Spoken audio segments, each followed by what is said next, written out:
But to everyone who's dealing with this confusion and these challenges, I feel it, my family feels it just like you. We're all trying to make sense of a new reality. What I'm going to try and do every time I give you an update is tell you the blunt truth. And I'm trying to do very hard to make sure I tell you what we exactly know. And when we're not sure about something, we need to be clear about that too. It would be a mistake to tell you something certain if we're not certain. It would be a mistake to hold back things that you need to know. And it certainly would be a mistake to sugarcoat this very, very painful reality. I think New Yorkers want real talk. I think New Yorkers like it straight, and we're going to do that. So I'll be talking about several things today that are really painful and troubling. And I want everyone to understand that. I am not here to give you false reassurance. I have a lot of things I'll say that should cause you to be confident about what we can do in this city. Confident particularly in the fact that we have the finest healthcare institutions, the finest doctors and nurses, and all the people who work in our healthcare facilities, the lab techs, everyone who works in our facilities. There's literally no place on earth with a stronger and better healthcare sector than New York City. Nowhere on earth. And we are going to ask of our colleagues in healthcare so much in these coming weeks. They are already heroes, but they're going to have to work in battlefield conditions. Their strength, their courage, their resilience are all going to be needed. We're all going to be depending on them, just like we depend every day, not only on their work, but on our first responders and so many of our public servants. Everyone is going to be needed. Everyone needs to answer the call. Everyone needs to step up for the good of everyone else. But despite my tremendous confidence in our people and our ability to serve them, I also have to be very clear about the extent of this crisis. It is unlike anything we have seen outside of wartime, with the possible exception of the Great Depression itself. We can make obvious and powerful, painful parallels even to things like 9/11, the days and weeks after that. But this crisis is even more unknown in many ways because we don't understand the exact trajectory we're on. And we know it will reach very deep into our communities. That is not a reason to be hopeless by any stretch, because remember, every single piece of evidence we have continues to tell us that this is a disease that for 80% of those infected will have very little impact. So I want people to think about this. I'll tell you a lot of things that are tough and sobering, but I want you also to remember this side of the equation. There will be many New Yorkers who never get this disease, and there will be many New Yorkers who get this disease, approximately 80% who get it, and will feel very little and experience very little. But those 20% who experience a much tougher time with this disease, the people in particular who are older, and that means particularly folks over 50 and especially over 70, and it means those, of course, with those serious pre-existing conditions we talk about so often: lung disease, heart disease, diabetes, cancer, and compromised immune system. For those people, particularly that are over 50, we're worried.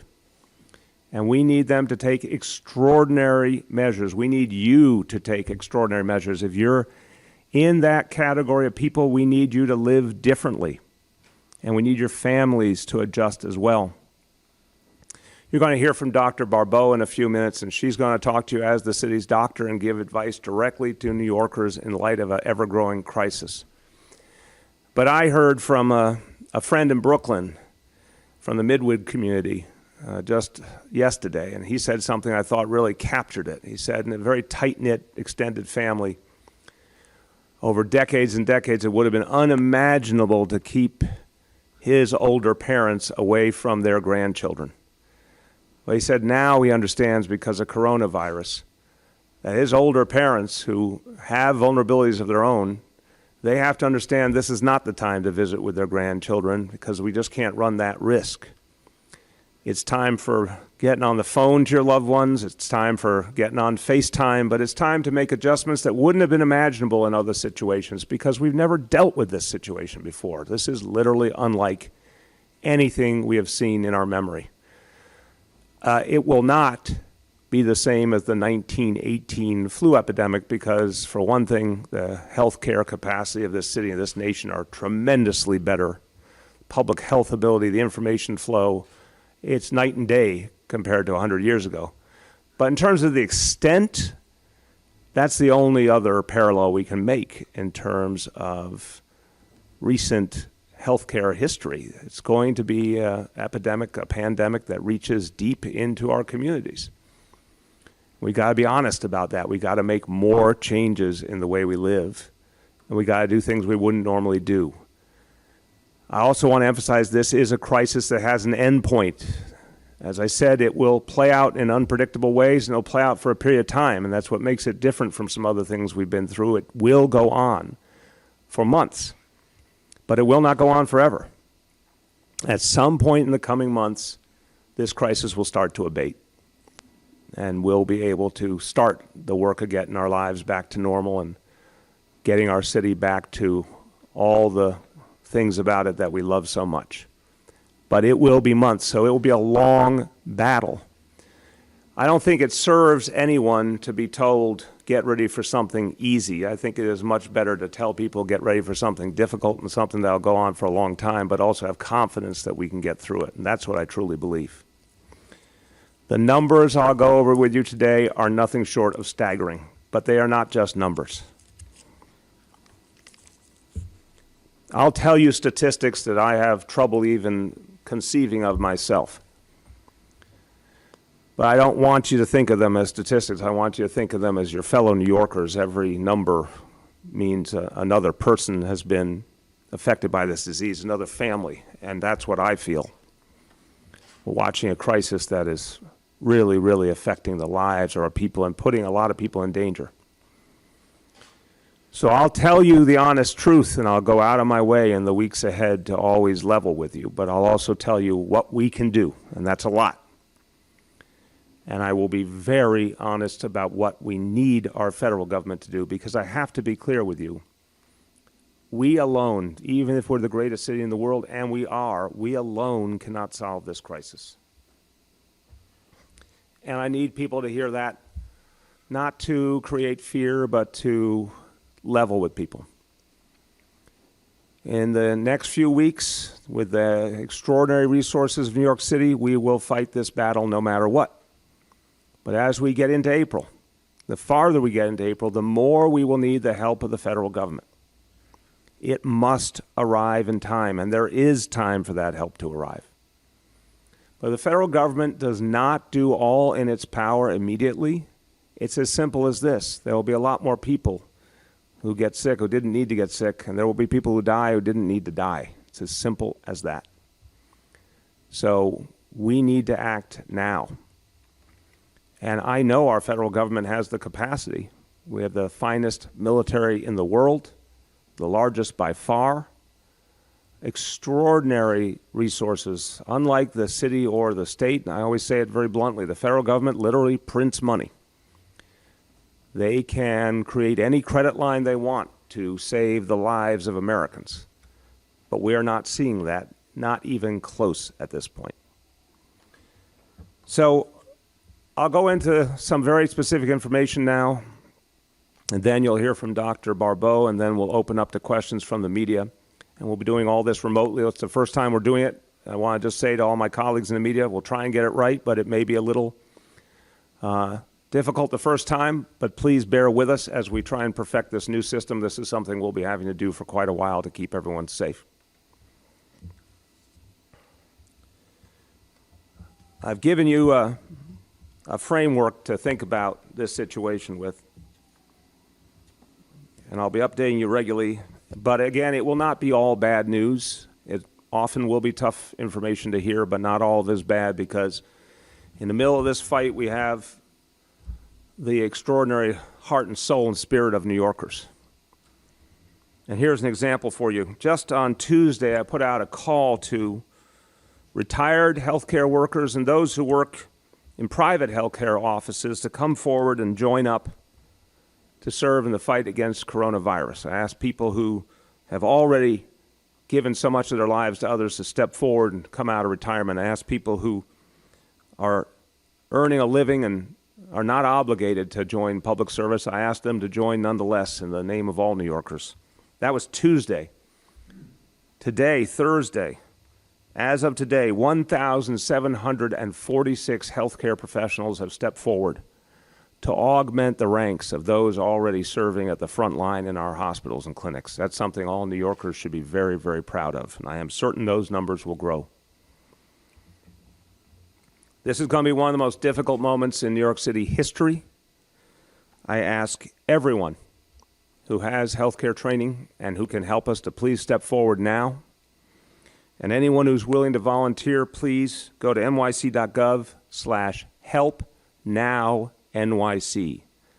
nyc.gov/helpnownyc, HELPNOWNYC. I want to express my tremendous gratitude on behalf of 8.6 million New Yorkers to all of you who have come forward and are ready to serve to protect all of us. And what you are seeing from those retired healthcare workers and those private sector healthcare workers, you're seeing in many other ways the extraordinary efforts of our colleagues in our public hospitals and clinics and all those at the voluntary hospitals who are already doing so much, our first responders, the envy of the nation, all that they are doing to protect us, our social service workers who are helping people through all of the challenges they're confronting now, our sanitation workers who are doing absolutely crucial work to keep this city clean while we encounter a healthcare crisis. On Monday, I talked about a very valiant, noble group of workers, school cleaners and custodians and food service workers who went to school to make sure kids had meals even though school was not in session. Those workers showed up at their posts to help our children have enough food to eat.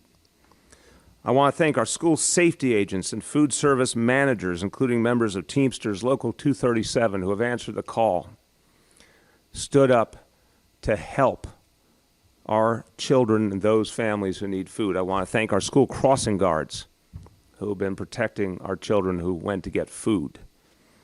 We're going to keep talking from now on about all those who are standing up, unafraid, willing to fight, willing to help others. And I say unafraid, that's not to say they're not human beings, they're not worried like the rest of us, but I say unafraid because they showed up, they stood up, they did the right thing to help others. And I thank all of you for that.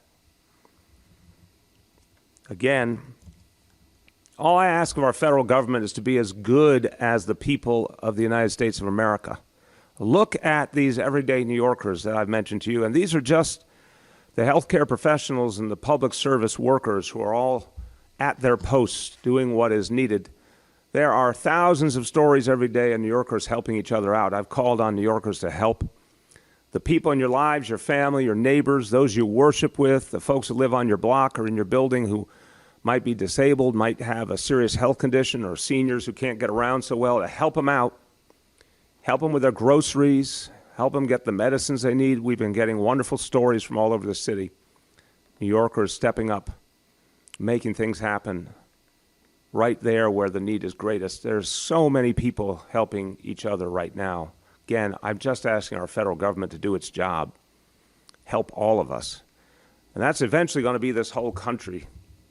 It's New York City today, it's places like Seattle, but we certainly saw what happened in Westchester County, and we see other places developing around the country, but make no mistake, it'll eventually be everywhere. So our federal government needs to right now go where the need is greatest, and there is no place where the need is greatest than New York State and New York City. Of course, I am heartened that the Congress passed an initial relief bill, but initial is the key word. It is a small beginning. It's far from what we need.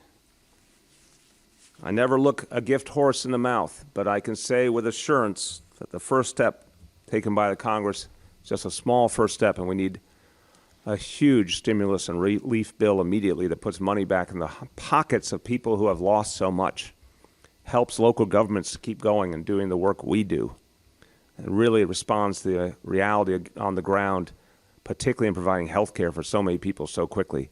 Right now, the United States government is not even close to where it needs to be. But I do thank the House and the Senate for the action they took. I am very thankful to the United States military for sending the ship that we've all been waiting for, the USNS Comfort, which is a 1,000-bed floating hospital and will be crucial to our efforts in this city and state to protect people. The military, as I've said, I have no doubt in my mind, stands ready to do all necessary to help their fellow Americans. I just wish they would get the order, and they have not gotten that order. President Trump, I will only say to the president, I don't understand. And I think there are millions and tens of millions of Americans who don't understand what you are doing right now. You are not using the tools of your office. This is one of the greatest emergencies our nation has faced in generations. Every tool must be brought to bear. For some reason, you continue to hesitate. I said it not to be flip, but to note the historical parallel. President Trump, right now, you are the Herbert Hoover of your generation. You are watching and waiting and missing every chance to be bold and to act to protect our nation. Herbert Hoover's successor, Franklin Delano Roosevelt, determined that our nation needed urgent and immediate action and created the New Deal and transformed the effort to help our people and saved our country, literally. President Trump is not doing that now for reasons that are absolutely inexplicable to the vast majority of us. But there's still time. Not much, but there's still time. The president yesterday invoked the Defense Production Act. I have no idea why the president waited until March 18th to invoke the Defense Production Act, which has been used repeatedly in recent decades. Seems to me, given what we knew about this crisis, given that the city of New York held its first press conference to announce our steps on coronavirus on January 24th, I think the president could have invoked the Defense Production Act in February or even January, but he's finally done it. And we know the history that authorization allows for massive actions by the federal government to ensure that companies are producing needed goods and that they get to where they are needed most. However, the president has not ordered any of those subsequent actions, and this must change immediately. Through the Defense Production Act, the president can authorize the Department of Health and Human Services to order manufacturers to provide materials and services and to use their private facilities for manufacturing needed items. That has not happened. We have not seen the order from the president ensuring maximum 24/7 production of all items needed by our healthcare industry. And I would say it very plainly, every factory in America that can be converted to healthcare production, to the equipment and supplies that our valiant healthcare professionals need, and they will need even more in the coming months, every such factory should be ordered on a full production basis on a level prioritized by the federal government. And then those goods must be distributed. And it cannot be distributed in a business as usual manner because, as I said, here in New York City, we are 2 weeks or 3 weeks away from running out of the supplies we need most for our hospitals. The only way those supplies can be provided in time is through the full mobilization of the United States military. At this point, there's never been a greater no-brainer in the history of the Republic. How on earth is the finest military on earth being left on the sidelines? That's what's happening right now. And I guarantee you, go interview our generals and our brave men and women who serve in the military. Go interview the average American soldier and ask them if they stand ready to get the supplies needed to New York City and the other parts of this nation that are in such danger right now. I guarantee you 201, they would tell you that is exactly why they are part of our armed forces. And they would not only await the order, they would welcome the order. But that order has not been given by our commander-in-chief. And it is beyond comprehension. It is immoral that our president has not ordered our military to full mobilization, because this is the great threat to our nation. We have armed forces overseas who are protecting us against terrorism and foreign threats. But right now we have a domestic threat on a level we have never seen in decades. Our military is the only answer at this point. And if we expect those goods that are produced that we need for our hospitals to get there in time, there's only one organization that can guarantee that, and that is the United States military. When will President Trump give the order? That is my question. When will he give the order? Why is he hesitating? People are suffering now, and they will be suffering so much more in the month of April. And the president gives himself an A grade, and he congratulates himself, and yet he will not act in the way we need it most. This is patently unacceptable.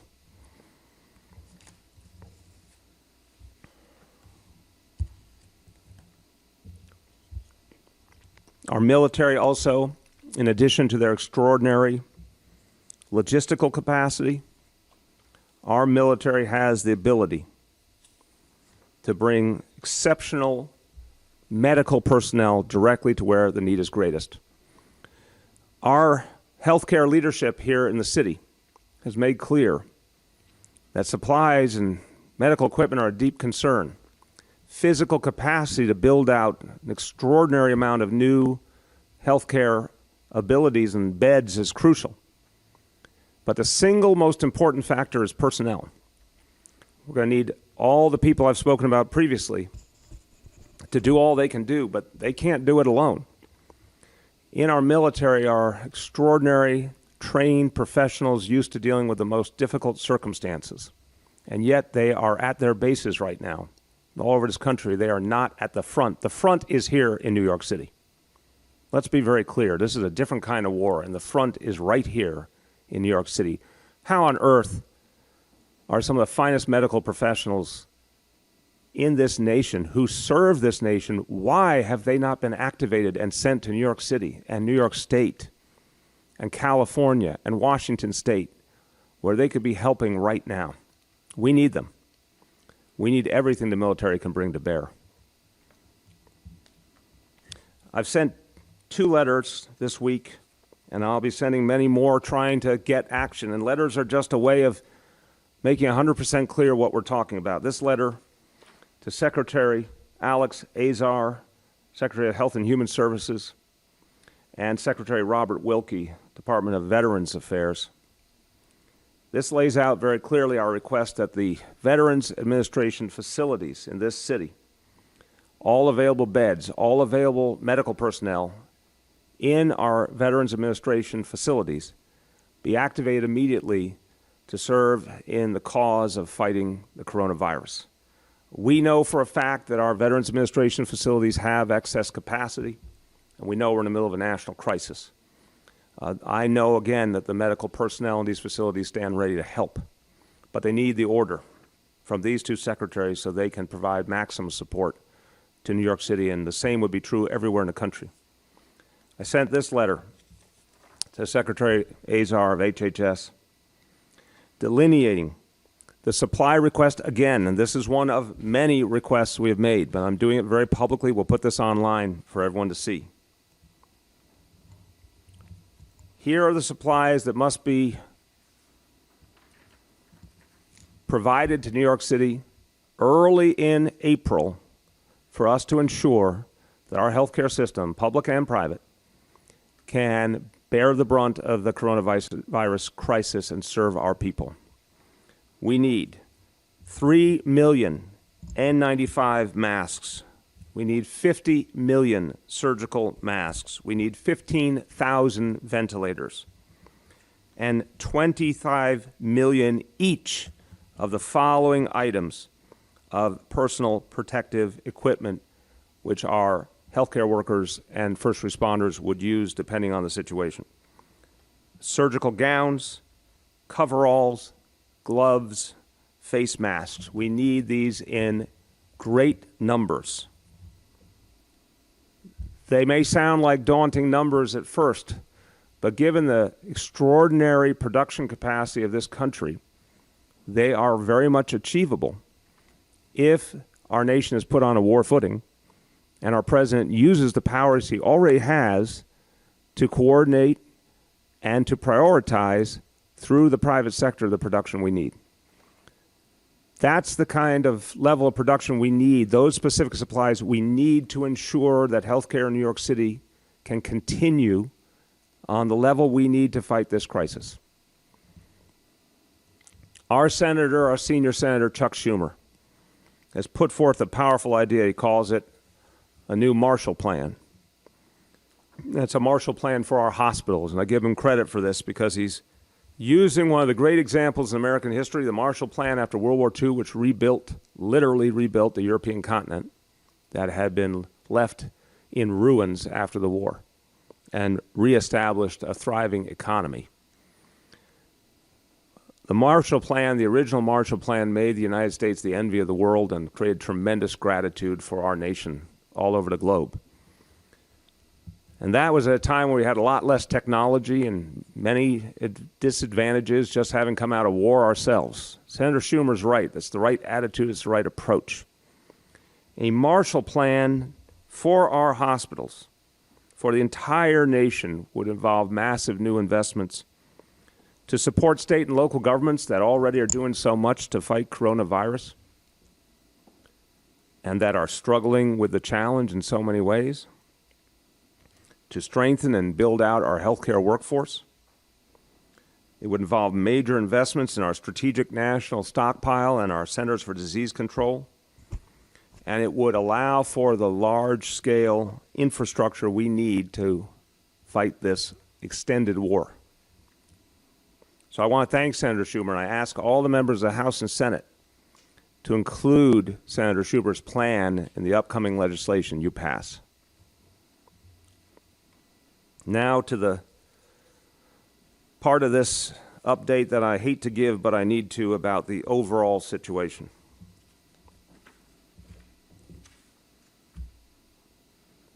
And I will say we will attempt to give New Yorkers constant updates, including ones we wish we didn't have to give.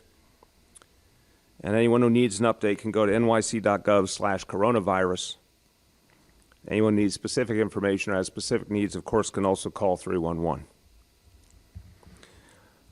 We are seeing an explosion in the number of cases here in New York City. Now, I will be clear that part of that is that we finally have more extensive testing going on. We have nowhere near the amount of testing that we should ideally have. We have nowhere near the amount of testing we should have had weeks and weeks ago to get ahead of this crisis. Nowhere near the amount of testing that a place like South Korea had, and they were able to use testing as a powerful part of a strategy to beat back the coronavirus. We're still far from where we should be, but we have a lot more testing than we used to have. And so it is natural that as you have more testing, you will see numbers grow simply because the larger reality is being captured more effectively. But this number is nonetheless very, very painful. And I'll tell you that the city of New York will be every day at 10 a.m. and again at 6 p.m. putting together our numbers and providing updates as we are ready once they are confirmed. So based on the update from 10 a.m. today, which is different from the state's update, which came from last night at midnight. So this is, again, a different number than the state, that the state had for the city. Different number because it is 10 hours difference, and this will show you how fast this crisis is growing. At this point in New York City, based on the 10 a.m. number, 3,615 confirmed cases of the coronavirus in New York City. Again, each of those a human being and a family represented. And that number has undoubtedly gone up since 10 a.m. It's a painful, distressing number. I also have to report another even more painful number. There have been 22 deaths now in New York City directly related to coronavirus. The breakout by borough. In Queens, 980 cases. In Manhattan, 976 cases. In Brooklyn, 1,030 cases. In the Bronx, 463 cases. In Staten Island, 165 cases. I'm going to go through some specific issues before I turn to Dr. Barbeau, and I'll go quick here.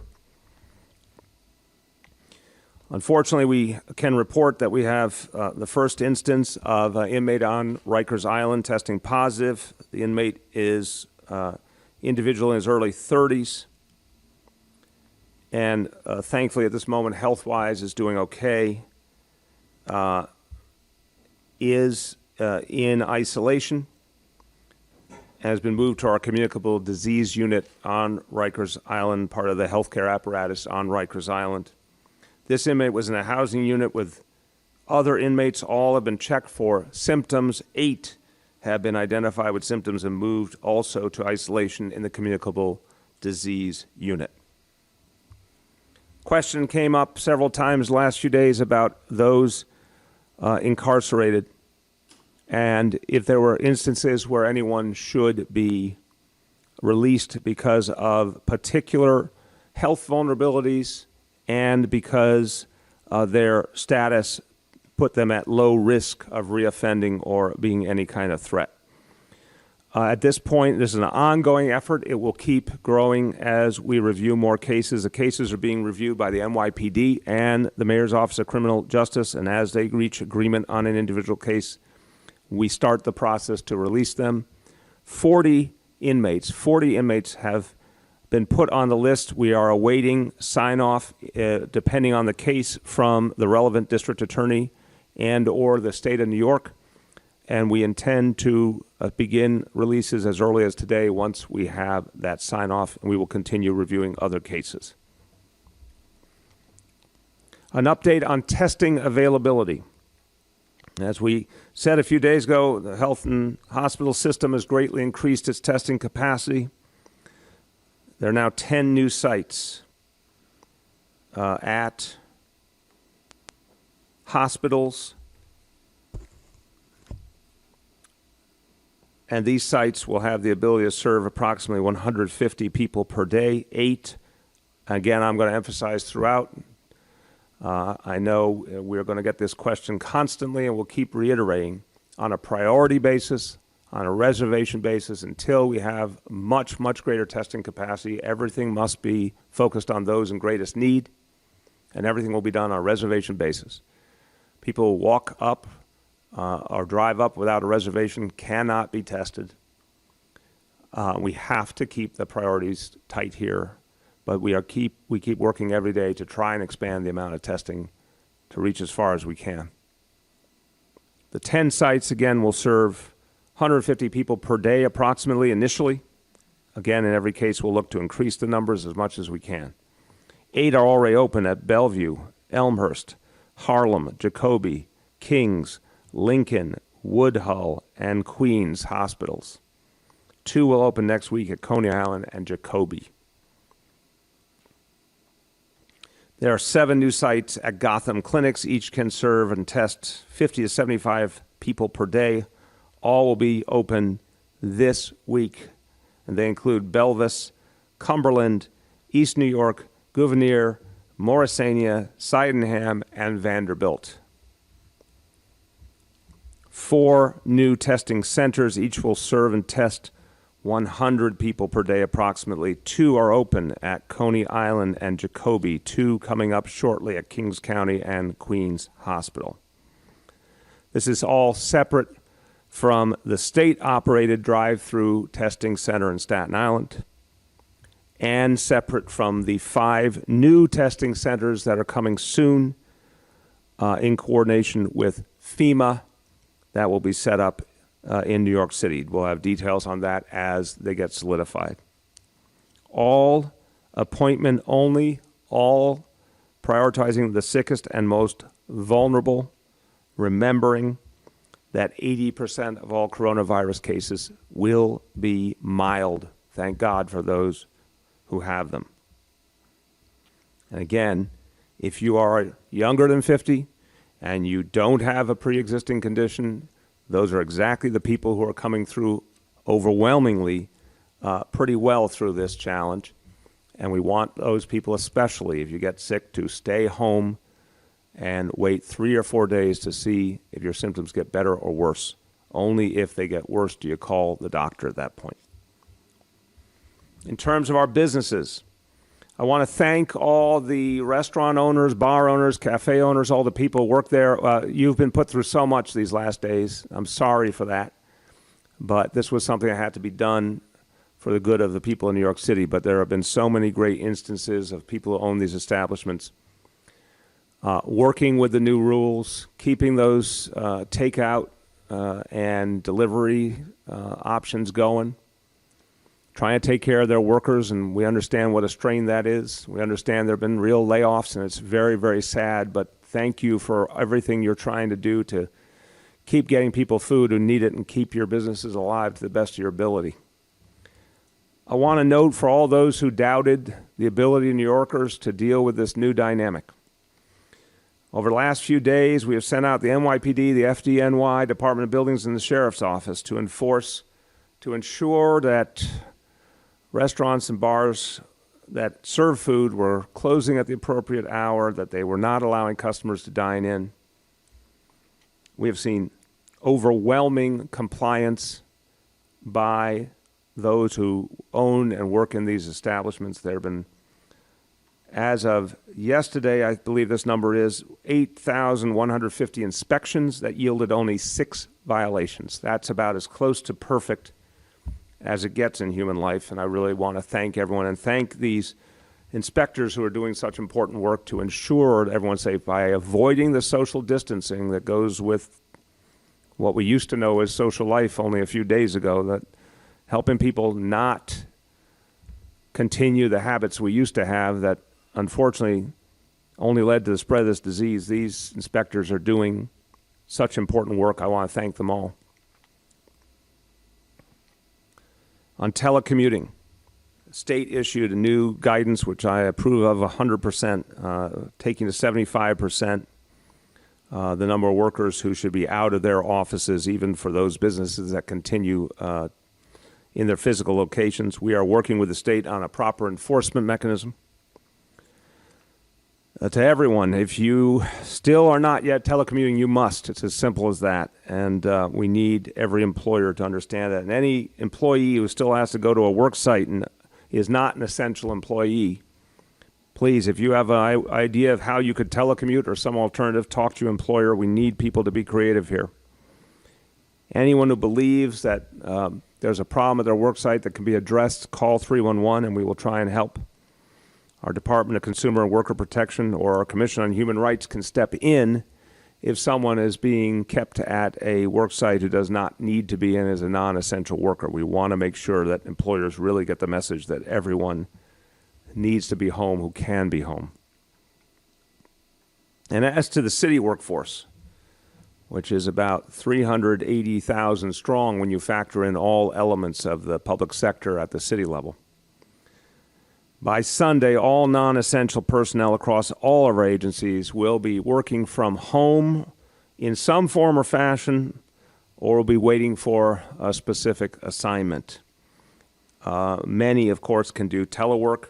Some we're going to come up with a new way for them to work at home, even if it doesn't exist right now. Some may be mobilized to address food issues or other issues at the community level. The estimate at this point, we'll have a better number for you by the beginning of next week, but the estimate is 250,000 city workers will be out of their traditional work sites and working from home unless they are given a very specific assignment in the field as part of fighting this crisis. That is approximately two-thirds of our workforce that no longer are working or no longer will be working at their traditional work sites. You're going to see a lot of city offices are just shut down because we came up with an alternative. And for all city workers with symptoms of coronavirus, as you're going through those 3 or 4 days, waiting to see if you get better or worse, as you're going through this entire process, we will not take away sick time for anyone who has symptoms and is waiting for clarity about this disease. We will not take that off your sick days. Few last points. Questions early in the week about food stamps and public assistance. Want to clarify there are no more in-person interviews for food stamps or public assistance. All of that has been converted to online and phone interviews and processing. Very specific issue. This is something I have to say to people, and it's painful to say it, but I've gotten concerns raised by community leaders. We understand that people at this point cannot, in general, go to their house of worship. We understand how painful that is for people of all different faiths, what a pillar of their lives their faith is, and how important their visit each week or more often to their house of worship is. But we are in a moment of tremendous danger, and we have to deal with that reality. We have to protect each other. So I know that clergy all over this city, and I've talked to clergy leaders. I had a call with members of our clergy leadership just a few days ago, and they were unified across all faiths, led by Cardinal Dolan, unified in recognizing that many, many people will have to forego traditional religious services. And the clergy have been leading the way in telling people to stay home who need to stay home, and in reducing services or closing them down altogether where needed. But what we have heard in some communities is that in the absence of traditional services, some individuals are choosing to create home-based worship services. That per se might not be a danger, except when it means in so many cases that large numbers of congregants are being crammed into a very small space, which immediately violates the concept of social distancing. The rule is to try and keep 6 feet apart, or as close to that as humanly possible. Worshiping in a living room with numerous people immediately violates that idea and makes everyone vulnerable. I think something that unites all faiths is a desire to protect each other, uplift each other, respect each other. It is not helpful. It is not safe. It is not faithful to gather large numbers of people in a small space for informal services that would only serve to cause this disease to spread. And you know who will then be in danger: our seniors and those who already are dealing with serious healthcare conditions. I don't think there's any faith on earth that would condone that. So please, to all of you who are doing this or are considering doing it, please stop. Simply forego traditional services. Don't try and recreate them. If you feel you must do a service, it needs to be just a small handful of people, socially distanced, 6 feet per person apart, or else you're creating a risk to all those involved.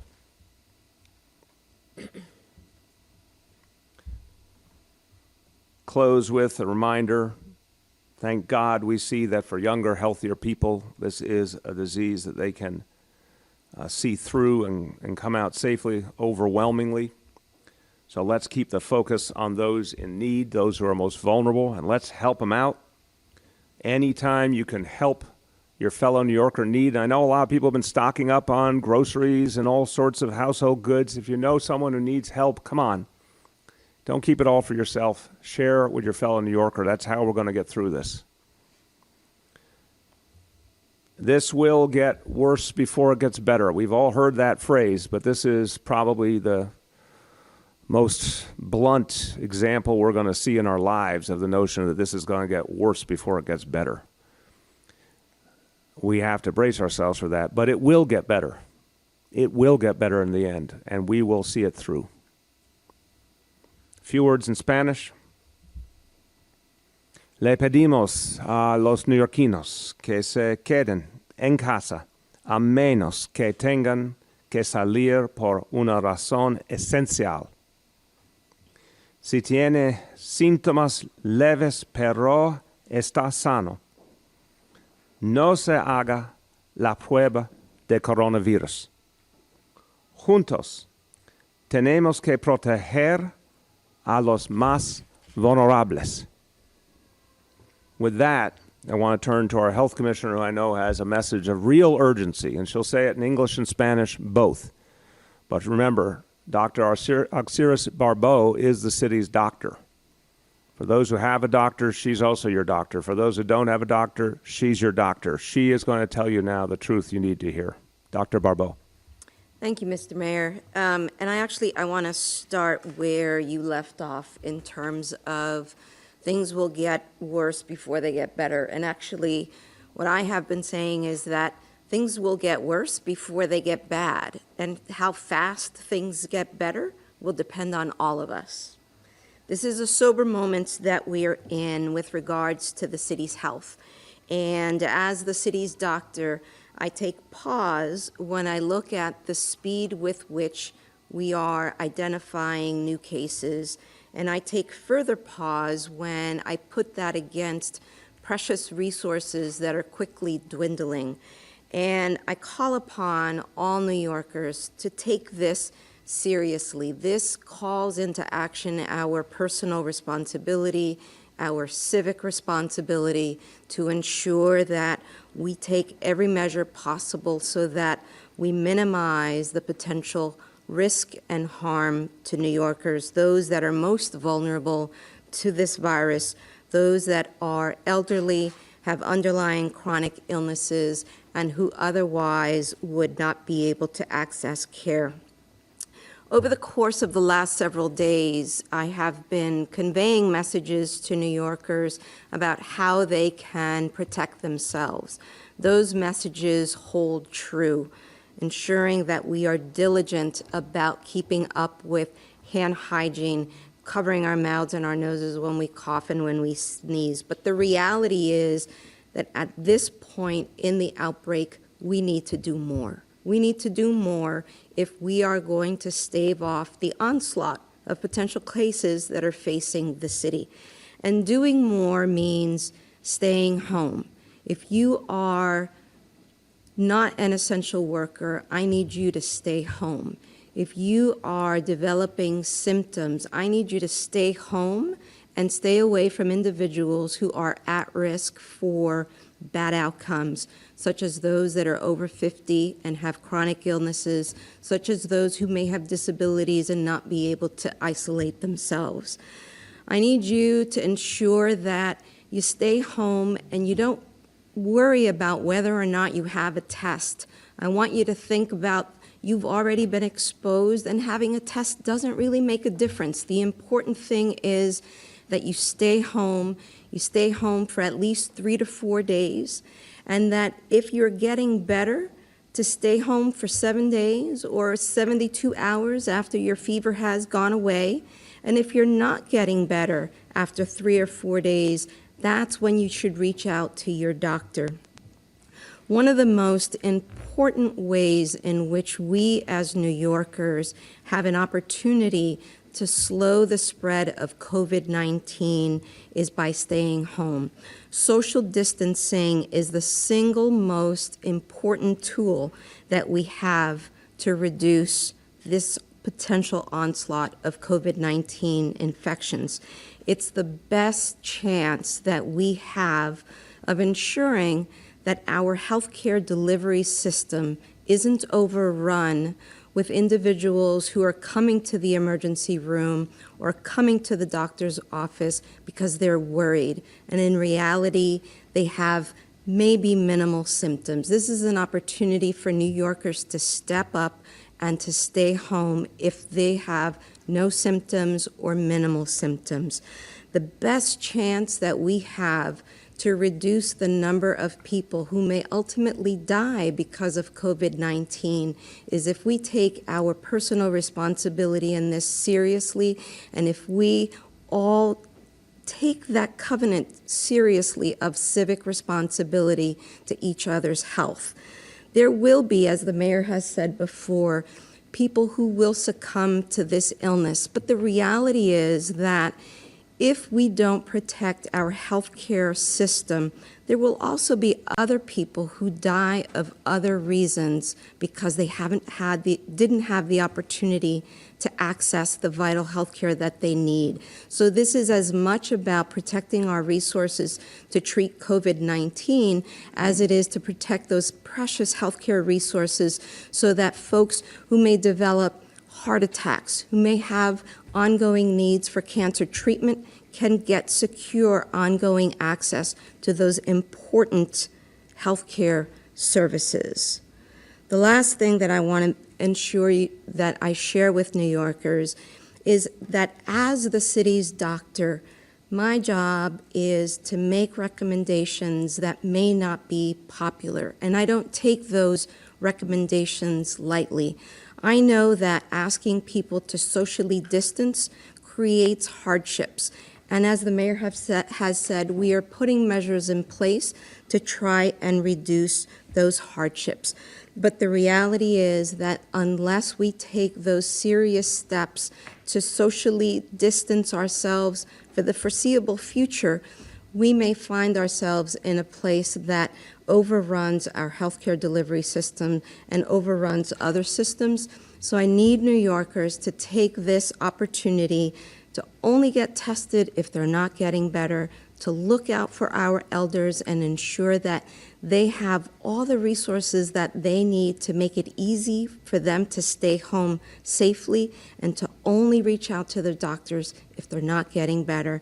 And lastly, though we're asking people to socially distance, physically distance, this is a time for us to come together emotionally and spiritually.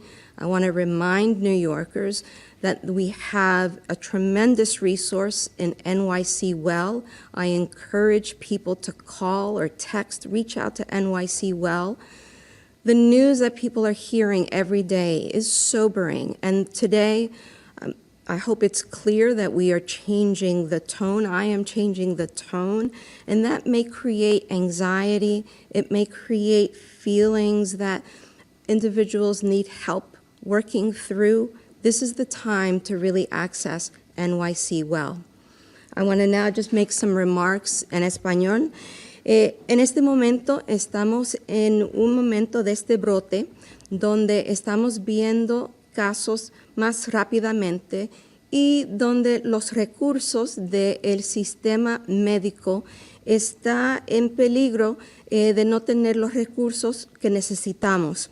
Es un momento que necesitamos que todos los neoyorquinos tomen su responsabilidad de asegurar que están tomando las medidas recomendadas para asegurar que no transmitan el virus si están con infección, y que todo lo más posible manténganse adentro y no salgan si no es necesario. Es un momento donde necesitamos que todos los neoyorquinos tomen medidas para asegurar que tengamos como una ciudad la mejor oportunidad para asegurar que disminuyamos el número de neoyorquinos que sean afectados por este virus, y también, desafortunadamente, es que no tengamos tantas personas que fallezcan por causa de este virus. Gracias. Thank you very much, Commissioner. Okay, we are going to now turn to questions from the media. Want to emphasize to our colleagues in the media, please ask your question. If there's an obvious follow-up, I'll certainly take that, but want to try and get to every member of the media who has a question, as we do even when we're in person. So I'll entertain a first question, I'll entertain a follow-up if there is, but then we're going to aggressively move to the next person to get through everyone. And I know Olivia from our press office will be managing the flow of the questions. So Olivia, please start the questions. First up is Alejandra from AM New York. Hi, Mr. Mayor. Speaker Johnson proposed a $12 billion relief plan for city businesses and workers impacted by the pandemic. Can you share your thoughts on that? Could you repeat the specific figure? I couldn't hear you. $12 billion?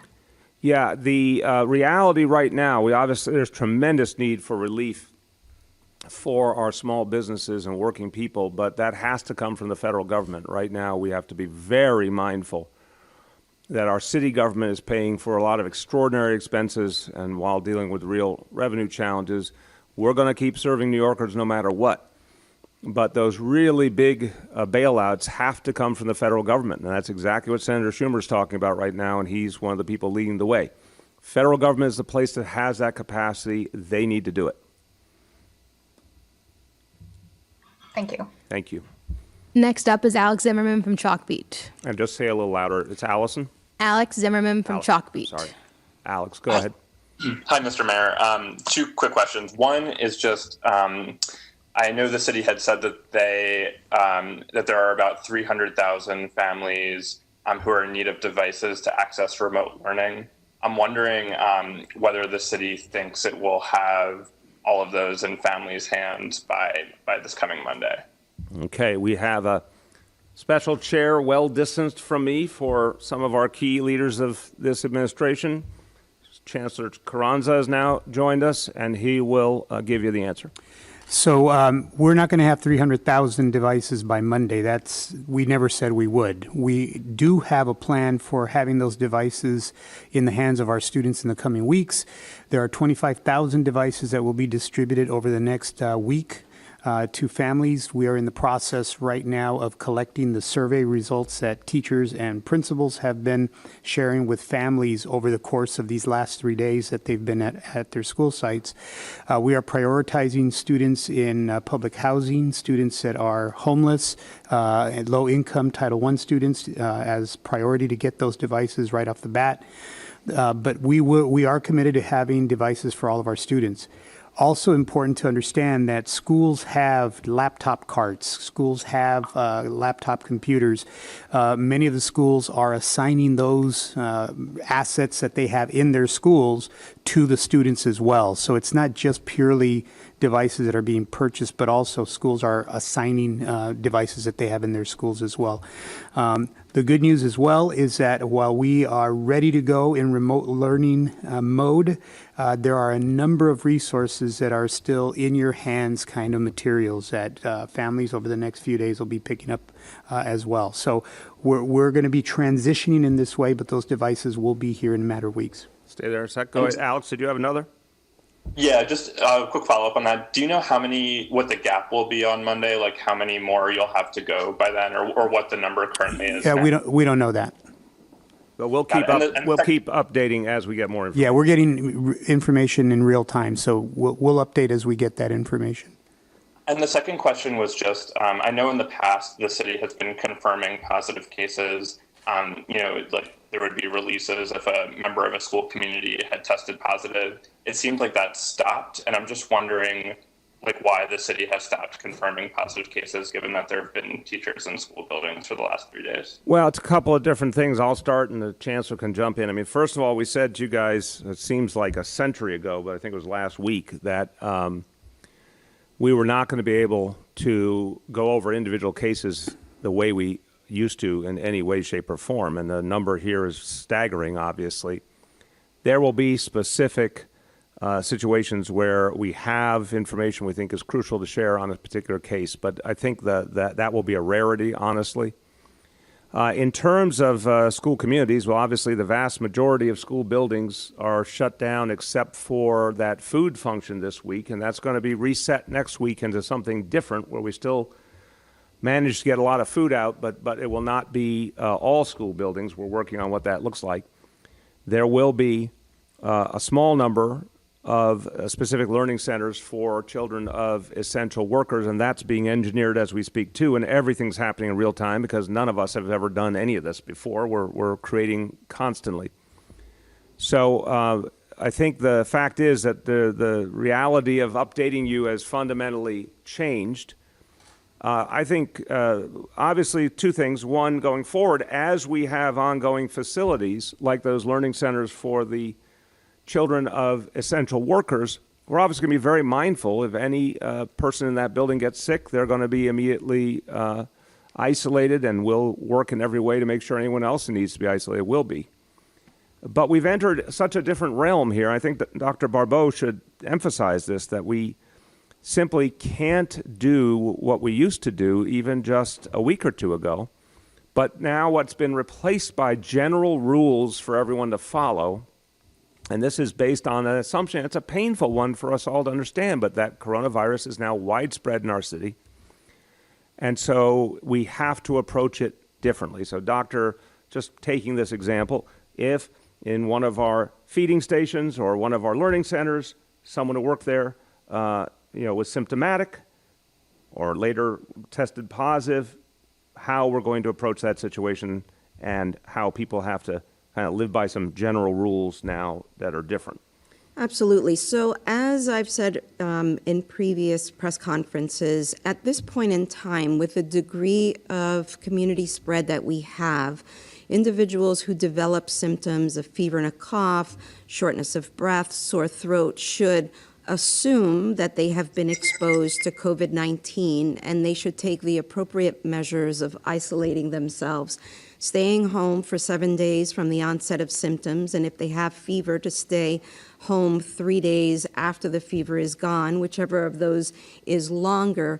But the reality is that when on a daily basis we have new cases that are in the double digits and the triple digits, it becomes, and I'll be blunt here, really meaningless to go through a case-by-case accounting. What's important here is ensuring that we focus on vulnerable populations, focusing on protecting the healthcare delivery system, and imploring New Yorkers to do the right thing, to stay home, and to not overload our emergency departments. I think we need to be ready to see that kind of volume and to redirect our thinking away from individual cases and how it is that together as a city, we're protecting our healthcare workforce and we're protecting our most vulnerable.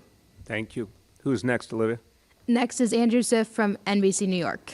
Andrew. Andrew? Yes, I'm here. Can you hear me? Yep. Okay. Mayor, the question is about this San Francisco style. Some call it a shelter in place, but I know you and the governor have been having a little bit of a verbal disagreement about what to call it. The question is, if you're going to issue a directive or a recommendation or an urging that people stay at home like they've done in San Francisco, why not do it right now? Why wait until Friday or Saturday or Sunday or Monday? What are you waiting for? Thank you, Andrew. Let me try and lay out a couple of facts I think will make it clear. First of all, we are working with the state of New York. I spoke to the governor yesterday. I'm going to speak to him later on today. We need to be coordinated with the state of New York, period. That's the right thing to do in terms of being effective for our people. That's the right thing to do according to the law.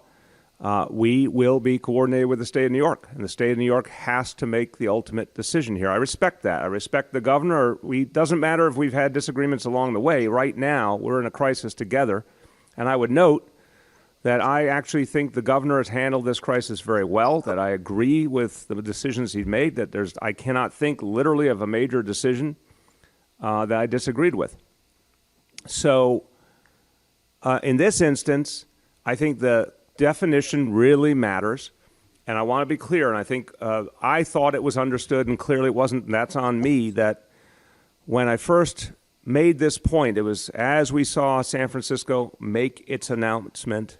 It is there a public health order, and they use the phrase shelter in place, but with a variety of steps to ensure that essential services would continue and that people could still get basic goods they needed, food, medicine, etc. I think that San Francisco model is a clear, sort of humane, smart version of shelter in place that really keeps the essentials going but gets rid of everything non-essential. I think it's a smart approach. And anyone who's not clear on what it is or what it isn't, it's not hard to find. Just go on the City of San Francisco website, and it's a couple of pages, and you'll see exactly what they're doing. But, you know, for the City of New York and the State of New York, the decision has to be made by the governor, looking at all the factors. And I've given him a sense of what we're seeing and what I think we need here. But I also understand he has to think about the entire state. He has to think about the interconnection of the city to surrounding counties. There are real issues. So this is something, he feels urgency, I feel urgency. It has to be decided quickly what additional steps will be taken. He did something, I think, very good today by taking that level to 75% for businesses to clear out their employees and get them home. And I know the governor's taking a series of other actions to reduce non-essential activity, which I agree with. So that conversation will happen later on today, and then I'll certainly have an update for people by tomorrow. Who's next, Olivia? Up next is Bridget Bergen from WNYC. Bridget, can you hear me? Bridget. Bridget. I don't hear Bridget. Bridget, can you hear us? Bridget, we can't hear you, so we'll come back. We'll come back to Bridget. Up next is Aaron Durkin from Politico, New York. Aaron, can you hear me? Yes, I can. Can you hear me? There you go, loud and clear. Okay, great. I'm just wondering, is NYCHA Housing taking any particular steps to prevent the spread of coronavirus there? And are there any confirmed cases among NYCHA residents? On the question of confirmed cases, I have not been told of a case among NYCHA residents, but I also want to note that with the numbers growing, it's harder to specifically confirm exactly who is where, obviously. But I have not been told of anything among NYCHA residents.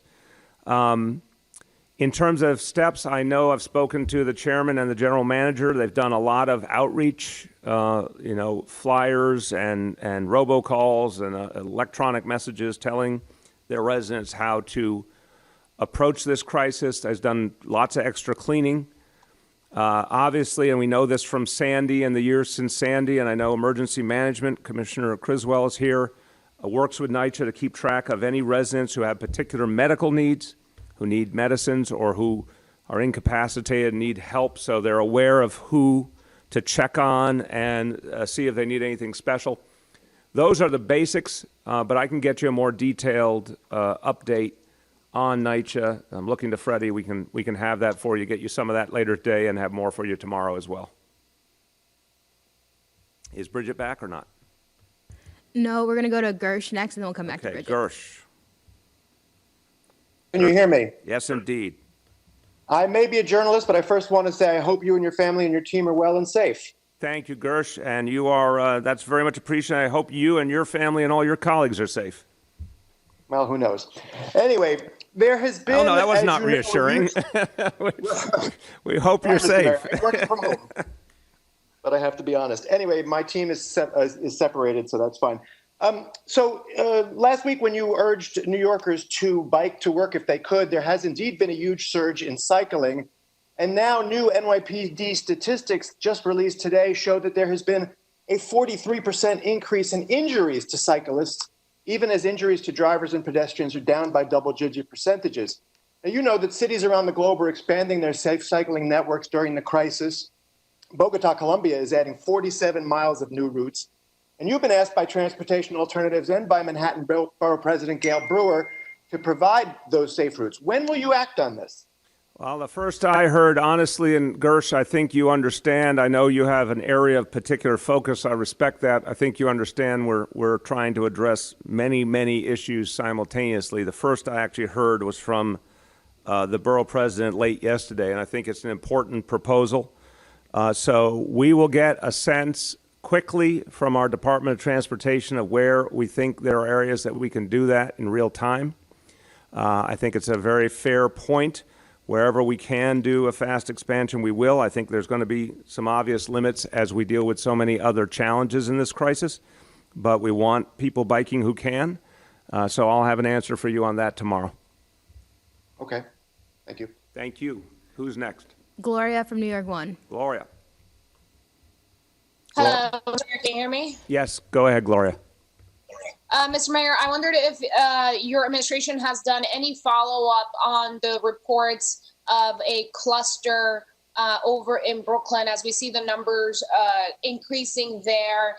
And if you have any update or any new information, I know you noted in your remarks your message to people about religious gatherings. But I'm wondering if part of the reason you did that is because you are seeing an increase in that kind of activity in that particular community. And if your healthcare officials have any update about the possibility of there being a cluster in that area. So first, let me say I spoke to some leaders. As I mentioned earlier in the week, I spoke to a broad range of faith leaders led by the Cardinal. Spoke yesterday to a number of leaders of the Jewish community who did note their real concern about those in-home crowded services. So I wanted to be very, very clear. But it's not just for the Jewish community, it's for all communities, because anybody who in pursuit of their faith understandably wants to keep their services going, I fully understand that, but they can't do it in a way that's dangerous to themselves and others. So that's where I'm being very, very explicit. You cannot have those in-home gatherings that crowd people together. I've asked our health commissioner just in the last hour or so. Whether there are any what we call clusters anywhere in New York City, the answer remains no. There are areas all over the city where we're seeing major increases. We can say that Commissioner and I both would be very quick to indicate if we thought some place was going through an extraordinary situation. The Commissioner will speak to why we think there's some particular focus in Brooklyn, particularly around Borough Park, that is not indicative of a bigger problem than anywhere else, but just a different dynamic. But no, right now we are seeing growth in the disease with some consistency across the 5 boroughs, and that part of Brooklyn is not any more endangered than anywhere else. So, Commissioner, why don't you explain why we're seeing some of that concern? Absolutely. And as you said, and I want to emphasize, we are seeing widespread community transmission in all of our boroughs, and concerns about quote-unquote clusters really, at this point in the outbreak, just indicate widespread transmission. When we have particular institutions that may be more aggressively testing individuals, we may see what we think of as quote-unquote false signals. But this is an opportunity to remind New Yorkers that we need to have access to testing for the people that need it the most, people that are in hospitals and intensive care unit and not getting better, people who have been at home and getting worse, and where their doctors feel that it is having a test result is necessary for their treatment plan. We are not recommending that there be widespread testing because, again, when you've got widespread community transmission and you have symptoms, I want New Yorkers to assume that they've been exposed to COVID-19, and I want them to follow doctor's orders to stay home until they are better 7 days or 72 hours after their fever is gone, whichever is longer. Go ahead. Can I ask a follow-up? Yeah, I don't know if you can absolutely. hear me. Go ahead. Thank you. Mr. Mayor, I wanted to, you cite incredible numbers about what the city is going to be in need of. 50, you're talking about numbers in the millions if the federal government does not step up, and you're talking about 2 weeks timeline with how the speed that we're seeing things move at. How confident are you that the federal government will step up in the needed time? And what are you going to do? What is the city going to do if the delays continue and we run out of these supplies in the next couple of days? It's not the next couple of days that we're worried about, Gloria. I thought I was very precise, and I want to say to my colleagues in the media, you have a sacred responsibility right now. And even more so than last week, we are going into a full-blown crisis such as we have not seen in generations. You have a sacred responsibility to ensure the information that you portray to the public is accurate. And I would ask you, please, to be very, very careful not to provide misinformation by accident. I said very clearly that for the month of March, we have the supplies that we need. The city has very strong reserves of the kind of supplies that I talked about. There are places where there may be shortages specifically, and we're going to work to get those shortages addressed, but it's not because we don't have strong overall supplies to get through the immediate need. It is going into April that I'm worried about. I don't have a perfect day for you. We're assessing all the time, but it is a day 2 weeks from now or 3 weeks from now where we must by then have had a very substantial resupply. So I think the simple way to think about it is the federal government has essentially 2 weeks to get us major resupply, or the people in New York City are going to be in much greater danger. Where do I have confidence? I have confidence in our state government and in Governor Cuomo. I have confidence in our National Guard here in New York State. I have confidence in the United States military. I mentioned 2 days ago I spoke to the chairman of the Joint Chiefs of Staff, General Milley, and we reviewed the kind of capacity that the military has to bring to bear in this crisis and what options they might have, and it is a very, very encouraging reality. But the military must be given the order to mobilize. And that order has not been given. It's as simple as that. Gloria, I don't understand why on earth I even have to say this sentence. I don't know. I don't think any president in American history would have hesitated to mobilize our military in this kind of crisis when we're not in wartime in the sense of a threat to our shores, and we have such extraordinary military capacity available to us. And the crisis is growing intensely, and there's a global pandemic. I don't think this is even close. So if our military is mobilized immediately, even elements of our military being mobilized immediately would make all the difference. And if, with the Defense Production Act, those assembly lines, those production capacities are immediately activated, we could get a steady stream of supplies that would keep us moving forward. There's clearly time, but there won't be time, a week or two from now. And so and I had this conversation in detail with Senator Schumer earlier today. I went through the exact numbers with him. I understand how personally and deeply he feels this crisis. He has put forward this Marshall Plan idea. The word is spreading. We'll ask our entire congressional delegation to fight like hell to get this done. But let's face it, the great irony, Gloria, the fate of New York City rests in the hands of one man, and he is a New Yorker, and right now he is betraying the city he comes from. We are the front line. We are going through more than almost any place else in the country. And by pure numbers, this state is going through the worst of any state. How on earth is the president sitting idly by and not activating the forces that could help us? So if he acts today, if he acts tomorrow, if he acts in the next few days, we can and should get what we need. If he refuses to act, we are going to have an extraordinarily difficult situation at some point in the first half of April. Thank you. Back to Bridget. Bridget, can you hear me? Bridget, what's up with your phone? We got to figure this out. Okay. We're going to go to Gwen Hogan from WNYC. Would you say again? I'm sorry. Gwen Hogan. Gwen, from WNYC. can you hear me, Gwen? Can you hear me? Yes.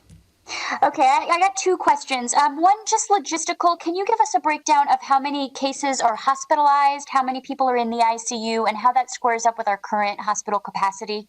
Gwen, I have a report that is helpful but not perfect, so just bear with me, because the last confirmed numbers for hospitalization in ICU were as of 5 p.m. yesterday. And we're trying to get these numbers to tighten up. You can imagine there's so much of an information flow. We're trying to get everything aligned better.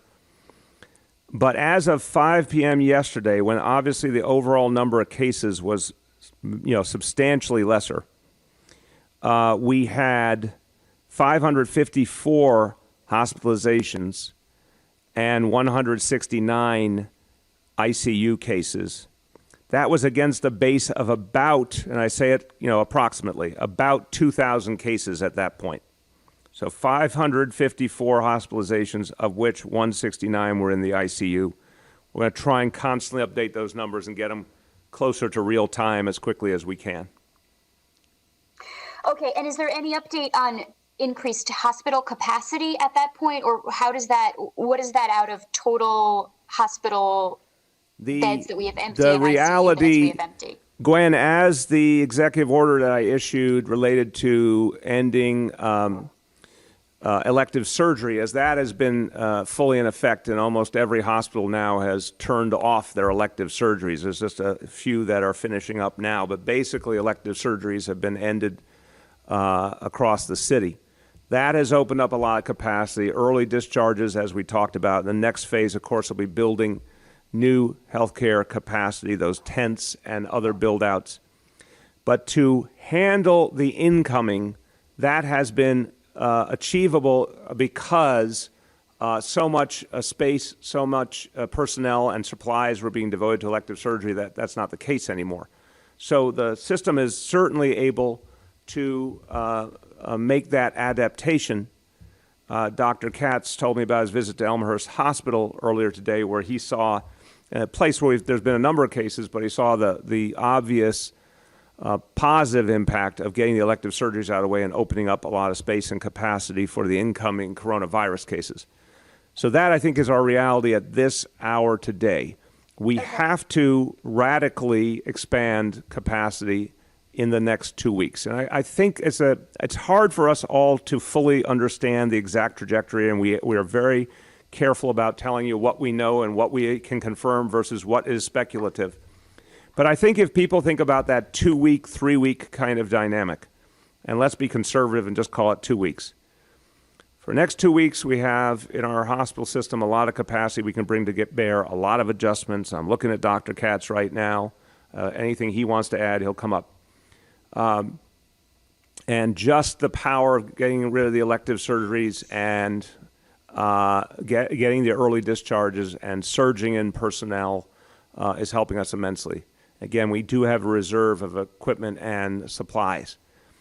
But after 2 weeks, just to finish, after 2 weeks, that situation is going to get a lot harder. So we have to use these 2 weeks to build out all the capacity we can in hospitals and in new facilities really quickly. And we'll get you updates on that over the next couple of days as that is all coming to bear. And again, desperately need that federal resupply while we're doing that. Great. Thank you, Mr. Mayor. And just one question about enforcement. You mentioned that the NYPD was doing some enforcing. Is that of the closure of bars and large gatherings? Yes. You know, my question is really, it has to do with like all the stores that are open. There are toy stores open. There's clothing stores open. You know, in neighborhoods that I've seen, it's like business as usual, except for restaurants and bars. I was just at a factory in Sunset Park where a bunch of workers had walked off the job because they're not reducing staff there and they don't have any personal protective gear and somebody's gotten sick at there. So who is enforcing this at this point? So you said several different things. I'll respond quickly. The restaurants, bars, for example, as I said, NYPD, FDNY, buildings, sheriff, all participate in different ways. Lots of activity because it was so important to get it right in the first few days. Clearly, we're seeing tremendous adherence to the law. I think everyone understands how important it is. We'll keep an eye on that. But we have to do new enforcement in different ways all the time as the state is issuing new rules. And again, I agree with those rules. We're going to help enforce in every way we can. By the way, all those agencies have to do what they normally do, too, on top of that. But to your point, I do think there's a lot of things still happening that, again, a week ago, I was certainly trying to see everything I could do to keep employment going and keep people having a livelihood and felt very, very deeply concerned about the dislocation of occur. And I feel that still. I feel humanly, deep pain for the families that are running out of money, don't have a livelihood. But I'm even more worried about the lives that are on the line right now because of coronavirus. And that's why I want to see us take every step we can take to limit anything non-essential. And we will do all the enforcement in our power to make that come to life. So I think there's more that still can be done, and that's what we're working on right now. Is the NYPD empowered to right now enforce the workings, or that only 25% of, and is it any business's staff can be on site? Again, the state rule on the businesses, which was just issued by the state, updated to 75%. That specific enforcement mechanism, we're working with the state right now to figure out how state and city can play their own different roles to support each other on enforcement. What NYPD has been doing is the kinds of things we already talked about, the restaurants and bars, and the other things related to immediate health and safety. And I think, as this is going to change, I think everyone, look, New Yorkers are very, very realistic people. This situation is going to change. What we're talking about today is not going to be the same in 2 weeks or 3 weeks. The NYPD is going to be an extraordinary savior here. We need our men and women of the NYPD to adapt to this situation and help us through anything and everything we go through. And I know they are the best in the nation. They'll answer the call. But we just have to understand it will change constantly as the rules change, as the realities change. Next. Excuse my pronunciation. Next up is Hansi Lo Wang from NPR. Hansi, you're up. Thank you very much. Mayor, can you confirm reports that 20 members of the NYPD have tested positive for COVID-19? And what is the city doing at this point to ensure that first responders are protected and not exposing the public to any potential coronavirus infection, given that they are in the role of enforcing a lot of these new requirements? Yeah, we need our first responders. We need our healthcare workers. There's so many people who are essential. I cannot confirm that number simply because I have not been given that update. I remind you there are 36,000 men and women in the NYPD. That's just the uniform side. There's, another, I think, 15,000 or so on the civilian side. So they're part of our communities too. They're our fellow New Yorkers. So a lot of people will be infected by this disease. Thank God, a lot of members of the NYPD, overwhelmingly, of course, are younger, healthier folks who should not have too much of a challenge. But I'm not belittling it. We are desperately concerned to protect them. That's why we need that protective equipment. We have given from our health department a lot to NYPD. We're going to give them more. We're going to constantly give them more because they need it. They deserve it. But we have to get that federal resupply. So I would say to all the members of the NYPD, all the members of the FDNY, all the members of our health and hospital system, our voluntary hospitals, the city, and I know the state feels the same way, we will do everything we can to get every conceivable supply of protective equipment from anywhere in the nation that we can on the private market and get it directly to you. But President Trump has to give the order for the federal government to get you what you deserve. So I just ask everyone to join in issuing the call to the president to release the supplies that the federal government has already, to order the production of new supplies on an expedited basis, and ensure that our military distribute them to New York City and other deeply affected areas immediately. I apologize for interrupting earlier, Mayor. How is your office keeping track of confirmed cases amongst NYPD ranks as well as other first responders, given that they do play a big role in how the city is responding to this crisis? It's exactly the same way. And again, the fact that I don't have the latest update is different from the question of how each agency handles the work. I've talked to our police commissioner, our fire commissioner, even long before this crisis. I'm quite aware of what they do. These are really large, sophisticated agencies with huge amount of personnel. They can always bring more personnel to bear by keeping people on a shift or by using overtime. They're very agile. They're very sophisticated.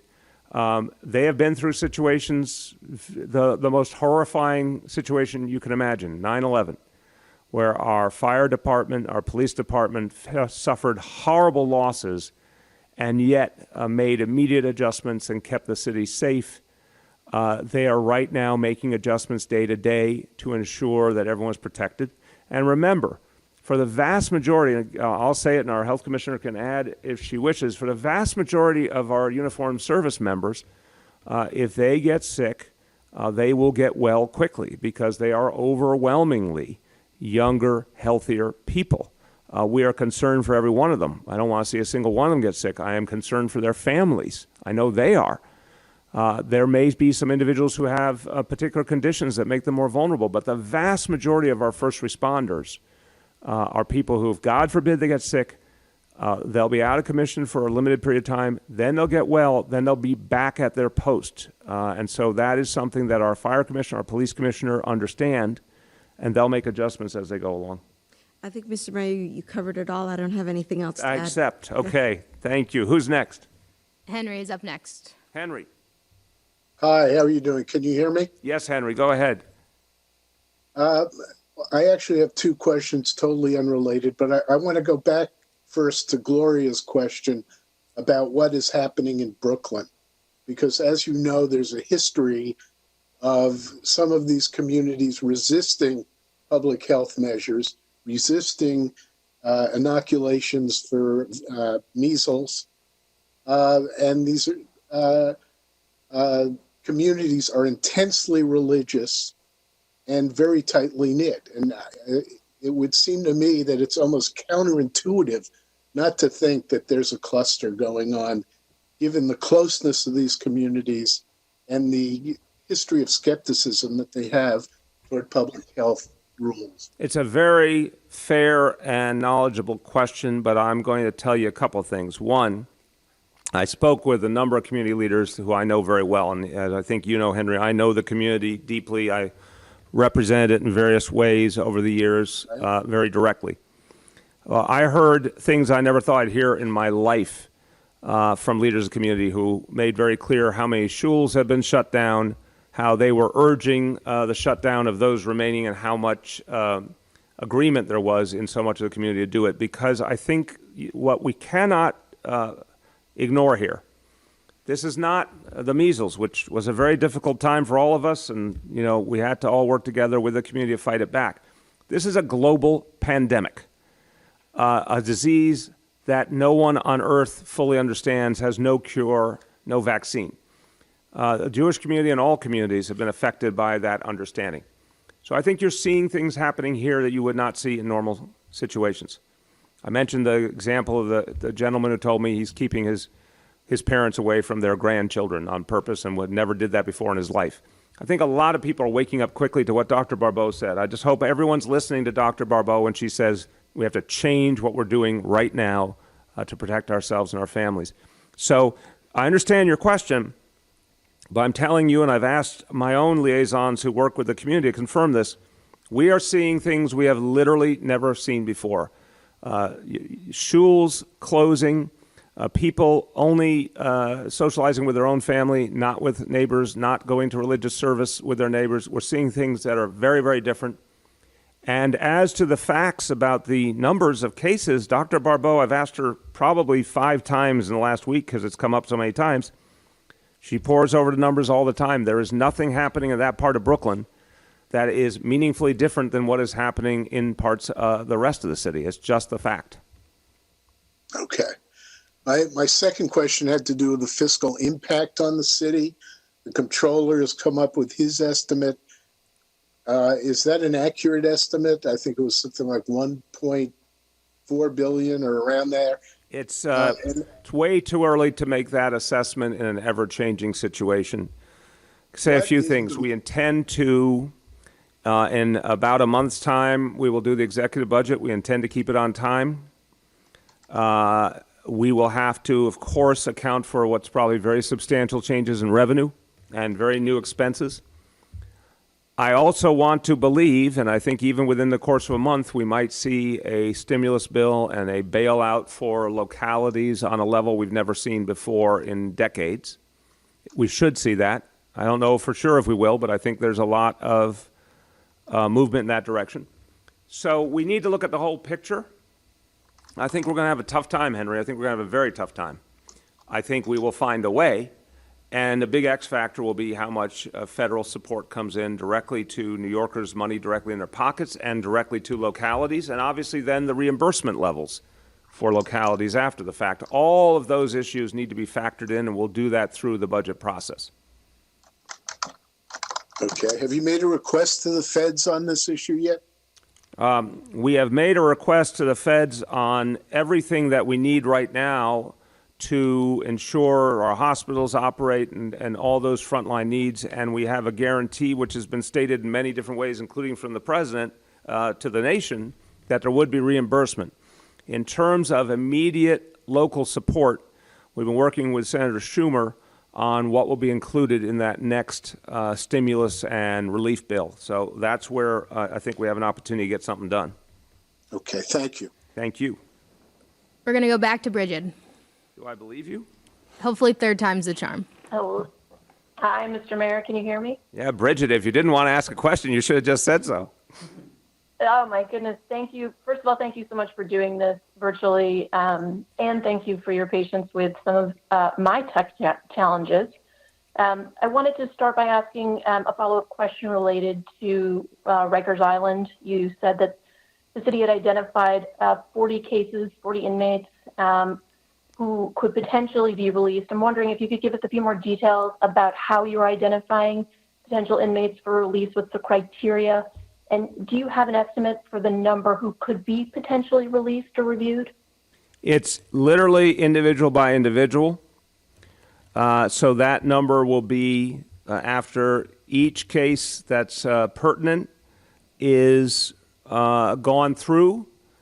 We'll get to a point we say, okay, we reviewed all pertinent cases. Here's our final number. And of course, it could change over time. But the basic approach is the FDNY and the Mayor's Office for Criminal Justice literally go through each and every case.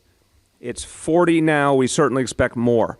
Those have to be signed off on by the relevant DA and or the state, depending on the situation, whether, for example, is related to parole violation or some other situation.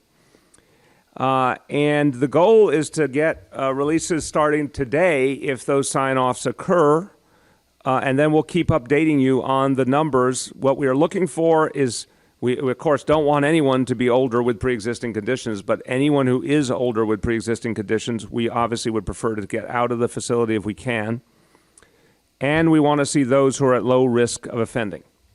And obviously we're talking about more minor charges because we're talking about those awaiting trial at Rikers and those who have been held as a sentence, which means less than a year sentence and for therefore lower level offenses. This would not be the case, for example, if we thought someone was a threat to the community, a high risk of reoffending, a more serious charge. So those are the ways we're looking at. Okay. And then separately, as you I'm sorry, started to I am describe- told, forgive me, the acronyms overcome me sometimes. Freddie said I said FDNY when I was supposed to say NYPD. My apology, I did not realize that. NYPD and Mayor's Office of Criminal Justice are doing that individual by individual review. Thank you, Freddie. Go ahead. Thank you, Freddie.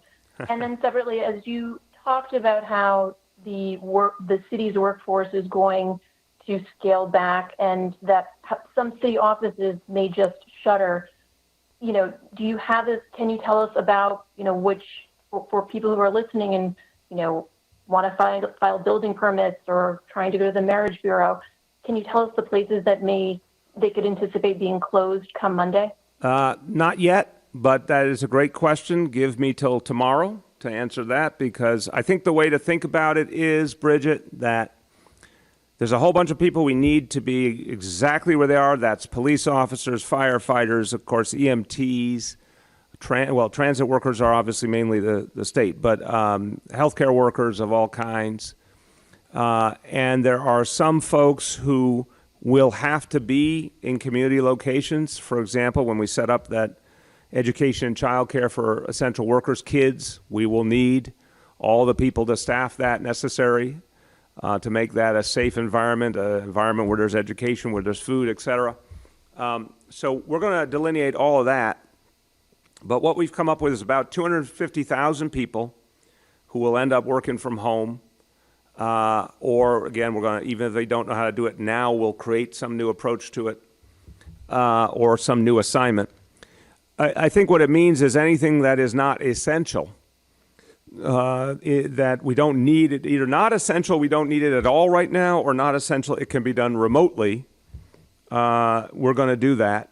But in terms of the services that will be affected, we'll get that list for tomorrow. I used the example earlier of something like food stamps and public assistance. That'll go on, but it will go on remotely for both the applicant and for the government side. That'll all be done remotely.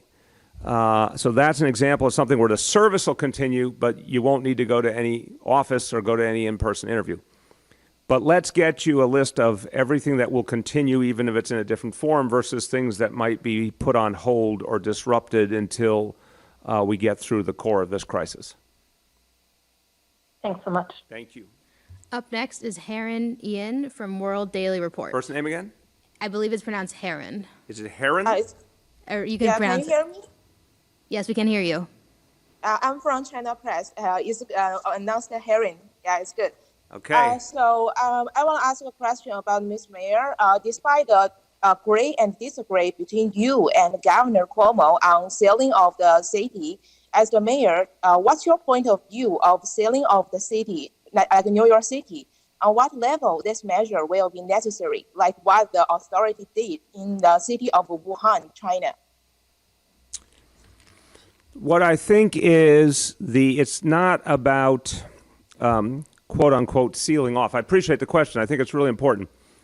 And I have to be mindful, and I'll do my damnedest to be thoughtful. Again, the other day when I talked about the San Francisco model of shelter in place. This was soon after San Francisco had announced what it was doing and called it shelter in place, and it was a public health order. I honestly thought that that had spread so quickly as the most aggressive action being taken in the country, and obviously a major metropolitan area in our biggest state, that I thought that was sort of well known that that was happening, and I was referring to that model, and I should have been more explicit.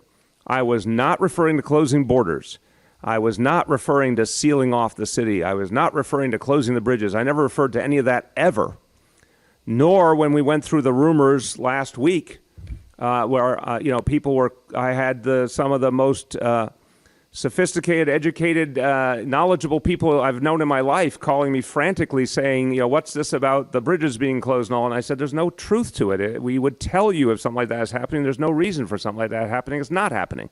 So I repeat again, and I ask our colleagues in the media, I may be inarticulate sometimes, I may be imperfect, and I will take full responsibility, and I will apologize anytime I do, but I want people to know if I give you information, you can always ask for clarification. We've had rather elaborate press conferences. They're long, they're detailed, and then anytime you can't reach me, you can reach my whole team. If anyone heard me to say we're closing the borders, I never said that. I never meant it. I never implied it. I don't say it now. I don't imply it now. I don't mean it now. I was talking about a model being used in a major American metropolitan area, which is a sharper, tighter version of restrictions, still humane, still allowing people to get what they need, but through the vision of, or through the prism, I should say, the vehicle of a public health order. That's all I was talking about. Anything else would be in a very, very different kind of situation. And I want to say again, only the state of New York can make that decision. I respect that. And I'll be talking to the governor again later today. And I also want to say with community spread, and again, if you want our healthcare professionals to speak to it, they can. Community spread means that the notion of quote unquote closing off borders or closing bridges is a fallacy. Again, more educated people than I can fill in the blank. This disease is in all 50 states already. It is a global pandemic. You cannot seal off your community and expect it not to spread. It's something we all have to deal with. So the better way to approach it is to deal with it, is to educate people, get people to really practice social distancing, prepare our health facilities, and get our government, our federal government, to do what it is there for. The federal government is supposed to protect the well-being of the people of this country and the ultimate line of defense for all Americans, and it's just not doing it now. It's not even close. That's where our energy should be. Not on too much obsession with the ideas that are not even on the table. So I hope that's clarifying. Mr. Mayor, if I Please, can go ahead. add, and in the vein of having crystal clear clarity about why it's so important for us to be aggressive on social distancing, the reason why we're calling for people to stay indoors is because when we have person-to-person spread in the community, we want to reduce as much of the, I would say, firewood as possible from the fuel so that we end up reducing the amount of transmission and reducing the amount of time that we have such a front load of cases. And so when I call for more diligent social distancing, it's to remove people from the potential path of transmission and continuing that transmission, because that is the most effective way that we have to stop ongoing community-wide transmission at the population level. It's critical. Okay, who's next? Javier from Queens Latino. Javier, you're up. Yeah, can you hear me? Yes, we can hear you. Yes, I know that the city of New York is fighting the coronavirus for everyone, but what about the undocumented? They are more afraid because they have a reason to be, and they don't speak very good English, and they don't have the money, and they don't have family and friends here. I see people in the street really, really afraid. what the city is going to do to help them. Javier, it's what we do for everyone, and we always have. I mean, this is a city that for decades has not asked documentation status, has provided people with education for their kids and support in so many ways. And obviously, our police do not ask documentation status, and we're going to continue. But everyone's afraid. I think we're all in this together. So there is no one who needs help who's going to be turned away. We've started a process in the city of guaranteed health care for all, regardless of documentation status.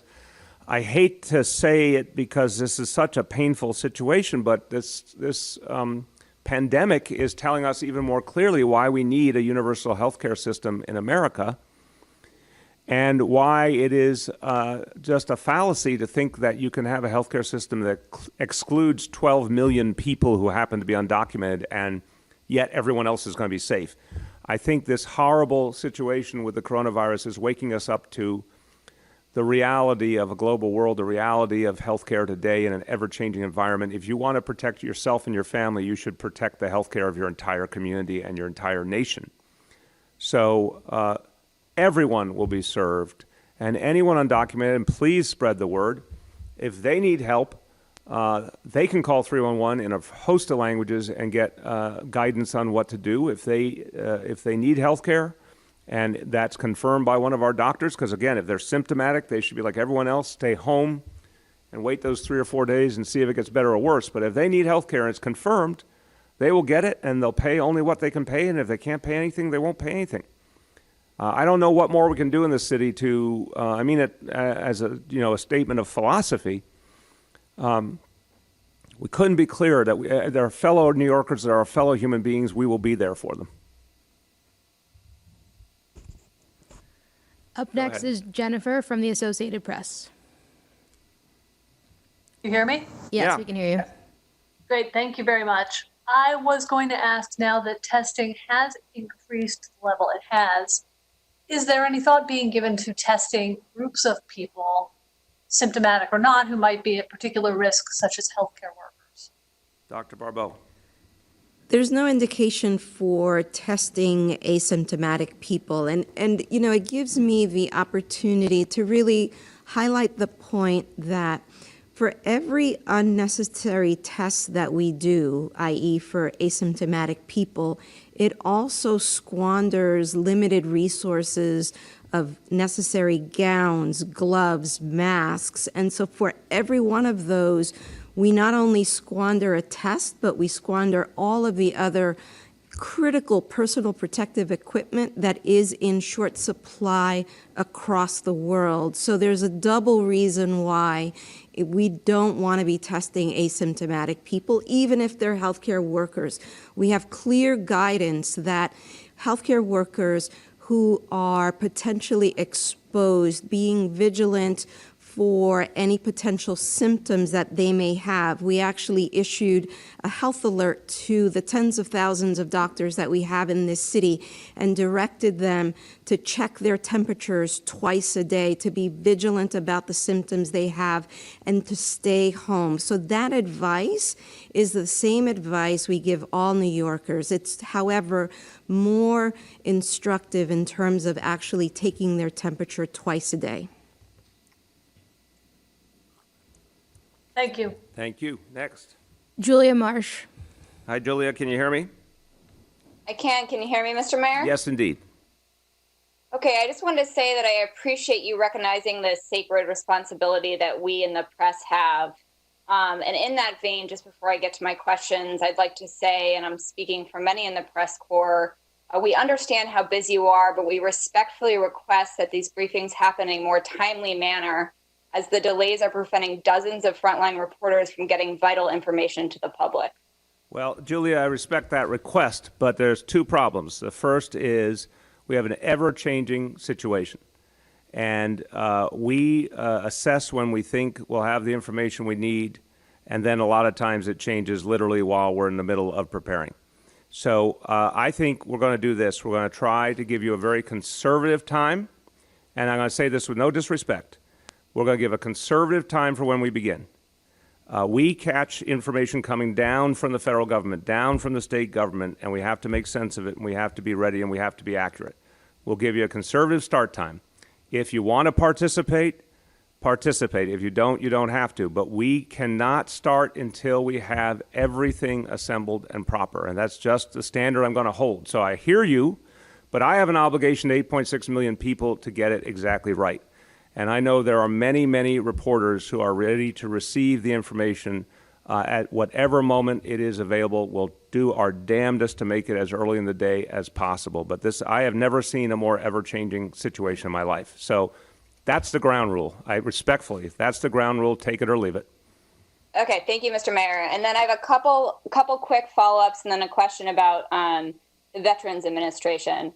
Dr. Barbeau on the Brooklyn cases, I'm wondering, were you trying to indicate that people in Borough Park and Williamsburg are getting tested who actually don't need to? No, I'm saying that there are healthcare facilities that may be more vigorous in their outreach, and we are encouraging providers, and we just sent out a health alert to doctors reminding them that we want to reserve testing for individuals who are not getting better and who require hospitalization. Can I just friendly amendment that? Because I want to make sure we're not miscommunicating. I thought Julia's question was, are there, does that particular testing location, for example, was it testing only priority people according to your priorities? I think the answer is no, unfortunately. I have no way of confirming that, Right. and my concern is that they were not adhering to our guidance. So, Julia, just to make sure we're all speaking the same language, and please, if you need to clarify, ask again. We know when we are seeing the priorities Dr. Barbeau has laid out and Dr. Katz has laid out being followed. There's other times where we're not sure they're being followed. And that certainly raises a concern because we need testing to be done on that same priority basis everywhere. Yeah, I just wondered if she thought that you're seeing, I mean, if you look at the breakdown in the borough of Brooklyn, 40% of the cases are in Williamsburg and Borough Park. So I'm wondering if you thought that there was such a high number there just because more people were getting tested. So as you know, as I've said, we're seeing widespread community transmission. We're hearing reports of parts of the Bronx where many of the clinics are being inundated with patients. We're seeing different hospitals across the city indicating increasing numbers of patients. And so while there may be public reports about increasing testing in those neighborhoods, again, our data indicates that we have hotspots all over the place and that these places don't necessarily stand out above anybody else. Okay. And then, Mr. Mayor, Gwen Hogan asked you about stores that are still open. We also noticed numerous tourist gift shops in Little Italy and Chinatown. But it's my understanding that there's no directive that says those stores have to be closed. Is that correct? I am not going to pretend to tell you I know every chapter and verse on everything that the state has put out in terms of how it relates to each industry and whether a gift shop, for example, fits under one rule or another. The team is obviously constantly updating what we're doing based on new state guidance. But I think it's absolutely right to say those are non-essential stores. And what I've seen is the state moving sort of sector by sector to tighten up, choosing areas that they believe are non-essential, shutting them down, obviously limiting the number of people in workplaces, the 75% rule today. I think that's certainly the right thing to do. Great. And then just lastly, on the Department of Veterans Affairs, I think you said that you're confident that those professionals there are standing at the ready to help out. But if you look at the city's VA system right now, there are 393 vacancies. That includes 30 medical support assistants, 31 nurses, and 25 medical officers. So it seems like they themselves don't have enough medical personnel to run the system. Well, I would be the first to agree with you if you said there are still issues at the Veterans Administration that need to be addressed more holistically. But I also be the first to say that we've known for a while there is excess capacity in Veterans Administration hospitals. So I would just put the two and two together to say if we know there's beds, we want the beds. If we know there's personnel, I would like to see, of course, the Veterans Administration work by the same rules the rest of the healthcare system has, which is to get rid of elective surgeries, do early discharges, and open up as much space as possible. So even if there's areas where they're short of personnel, I have no doubt they could still be extremely helpful in this effort. Kyle Mazza. Who's that? Kyle Mazza. Kyle? Hi, Mr. Mayor. Can you hear me? Yeah, hold on. We're just getting the volume up a little. Of course. Yes, can you hear me now, Mr. Mayor? Yes, indeed. Great. Thank you for taking my question, and thanks for doing this press conference, especially virtually. Yep. It's very helpful for us. Thank you. Yes, thank you. So my question is, are you trying to reach out to President Trump regarding the shortage of supplies that you are seeing? Have you spoken with his administration? I know Governor Cuomo has been in contact with President Trump when they do the governor video conferences, but have you? I reached out to Vice President Pence. His team was very responsive, but they referred me to Secretary Azar. I am, of course, like everyone else, trying to remember which day was which, but I think it was 4 days ago I spoke to Secretary Azar, and that was about some of the issues. I will certainly be speaking to him again. I have spoken to Senator Schumer, who has been obviously our greatest advocate in Washington. I know he is speaking to Vice President Pence. As I've told you all, I've spoken to Dr. Fauci. I've made him aware of the situation. I'm sure he will make others aware of it because this is his hometown and he is doing such amazing work for this nation.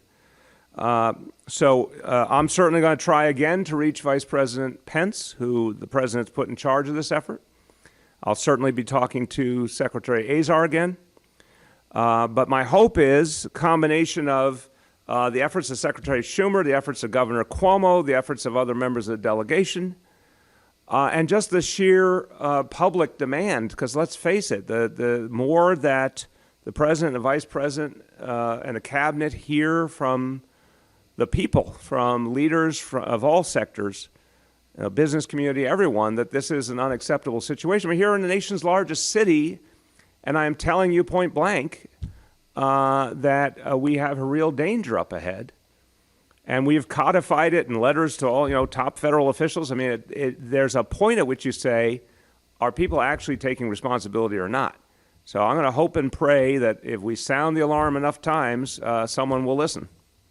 Well, also as a follow-up, Trump also said, governors are supposed to be doing a lot of this work. The federal government's not supposed to be out there buying vast amounts of items and then shipping. We're not a shipping clerk. But you also said earlier in your remarks that President Trump is betraying the city. So I wanted to get your reaction first to what he said in his press briefing at the White House. And then I also want you to say, well, is it fair to say that, given the crisis that we're saying from your side, that he is betraying New York City, where he came from? It's abundantly clear to say he's betraying his hometown, and he unfortunately is letting down his entire nation. I have worked in the federal government. I understand the different responsibilities, but this is a time of crisis, and the greatest example in American history was a great New Yorker named Franklin Delano Roosevelt during the Great Depression, who ensured that the federal government would do things it had never done before to protect people and saved our nation. That was a time that was much more shocking, if you will, where there was no roadmap in the least. There wasn't the kind of technology, communications. Our government was very, very small at the time, and Franklin Roosevelt had the audacity to say, we're going to build something entirely new to save this country. And now we've got a president with a vast military, a massive government with literally endless resources, effectively, and he won't use them. And no, mayors and governors cannot make supplies appear out of thin air.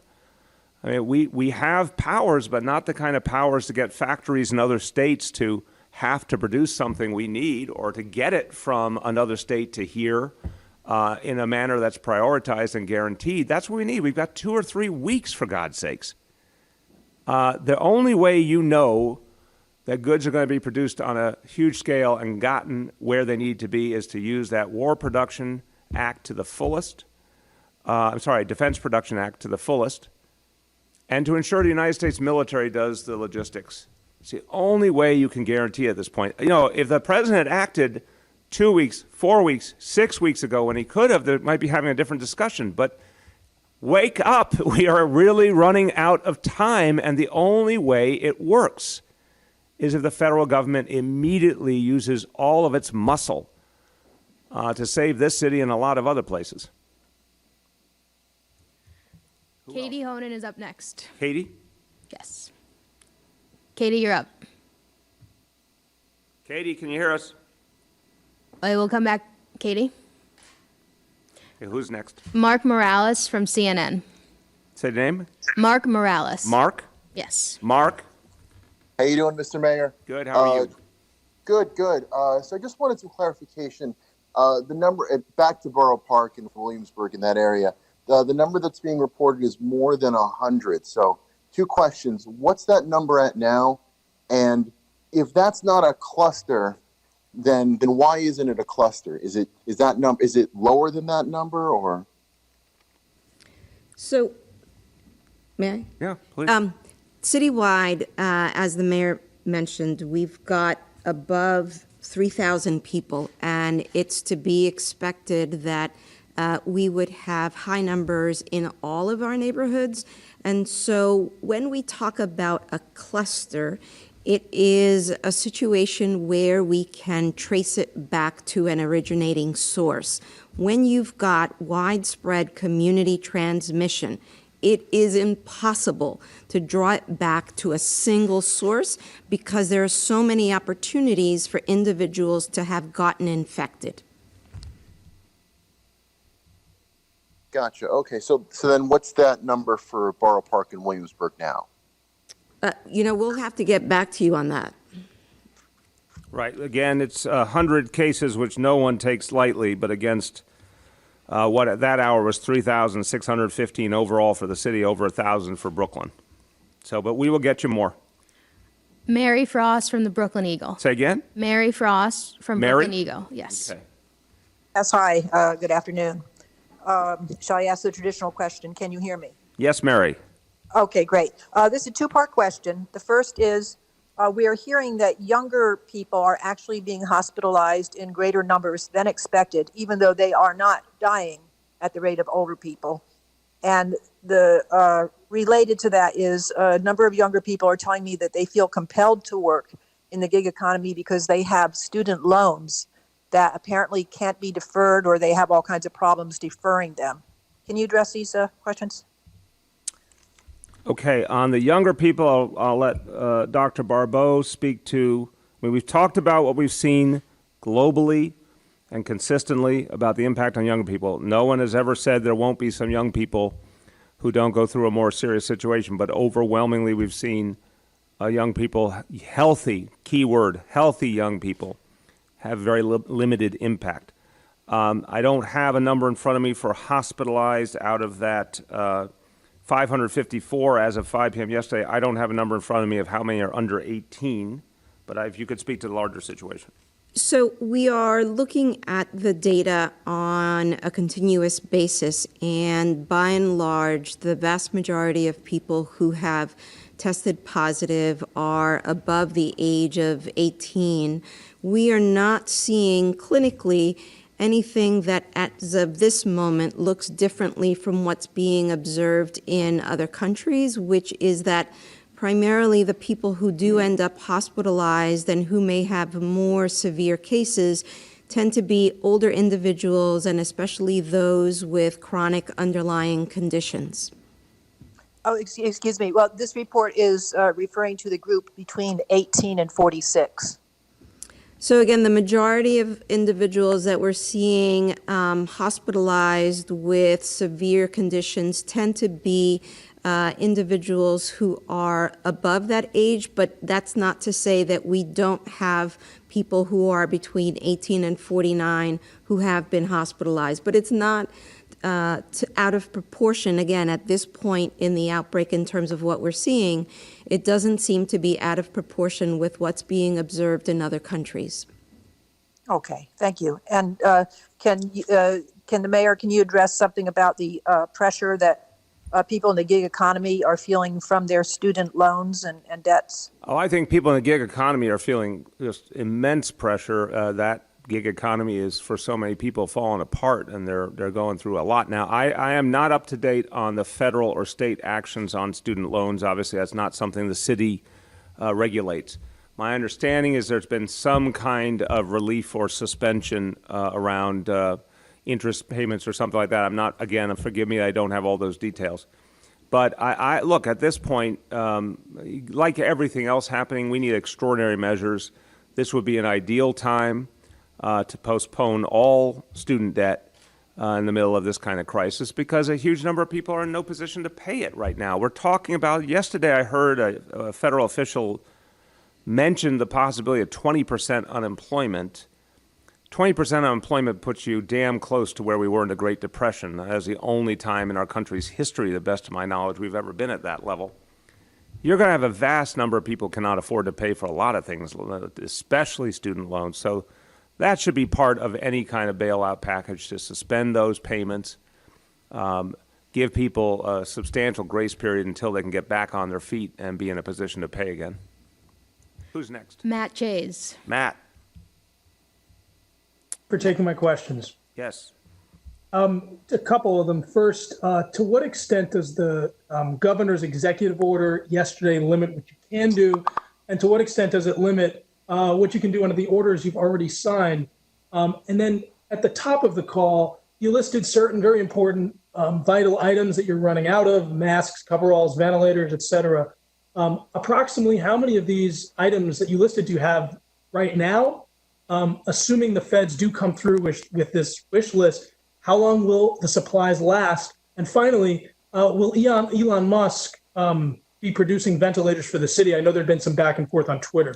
With Elon Musk, we're very happy to receive his offer of help. We're trying to assess what it means and how quickly it could make an impact. And, I'm holding out the hopeful idea that he could do something that's important here. But we have not been able to confirm what it means yet specifically. We'll get you more on that when we know. On the question of timeline, I think I spoke to it earlier in this session. I'll just say it again. We will be supplied through the month of March and into the beginning of April. A few days ago, I don't have all of it in front of me now, but a few days ago I delineated the kind of reserves we had in terms of masks and other capacity, other supplies. Again, we have, thank God, the biggest, best healthcare apparatus anywhere in the country. And we do have what we need to get through the next, at minimum, 2 weeks, hopefully 3 weeks or more. But it is time to be blunt and honest that we must be resupplied. And so that's what I'm saying here today. But I'm being abundantly clear. For the month of March, we have supplies. It will take us into the beginning of April. And how long will that last if the feds come through? When will you need another restock? Again, respectfully, Matt, I think I've said this numerous times. We need to be, I've said 2 weeks is the good working rule. It could be more like 3. The federal government must activate its capacity immediately so that we can start to get those supplies within the next 2 weeks. We don't need everything simultaneously, but we need substantial resupply in the next 2 weeks, maximum 3 weeks. Last two, back to Katie. Katie? Can you hear me now? Yes. Thank you. Sorry. Thanks for the tech help to the WebEx team and to Olivia. My question is, I know you said that the numbers of patients are updated every day at 10 and 6.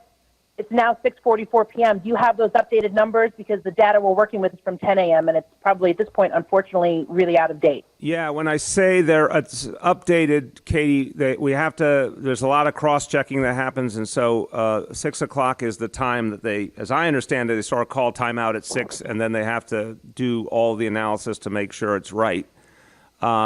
If we have, and I'll turn to the team, if we have something ready for publishing now, I will happily do it. If we don't, we'll get it to you when we have it. We're checking right now. Secondly, I wanted.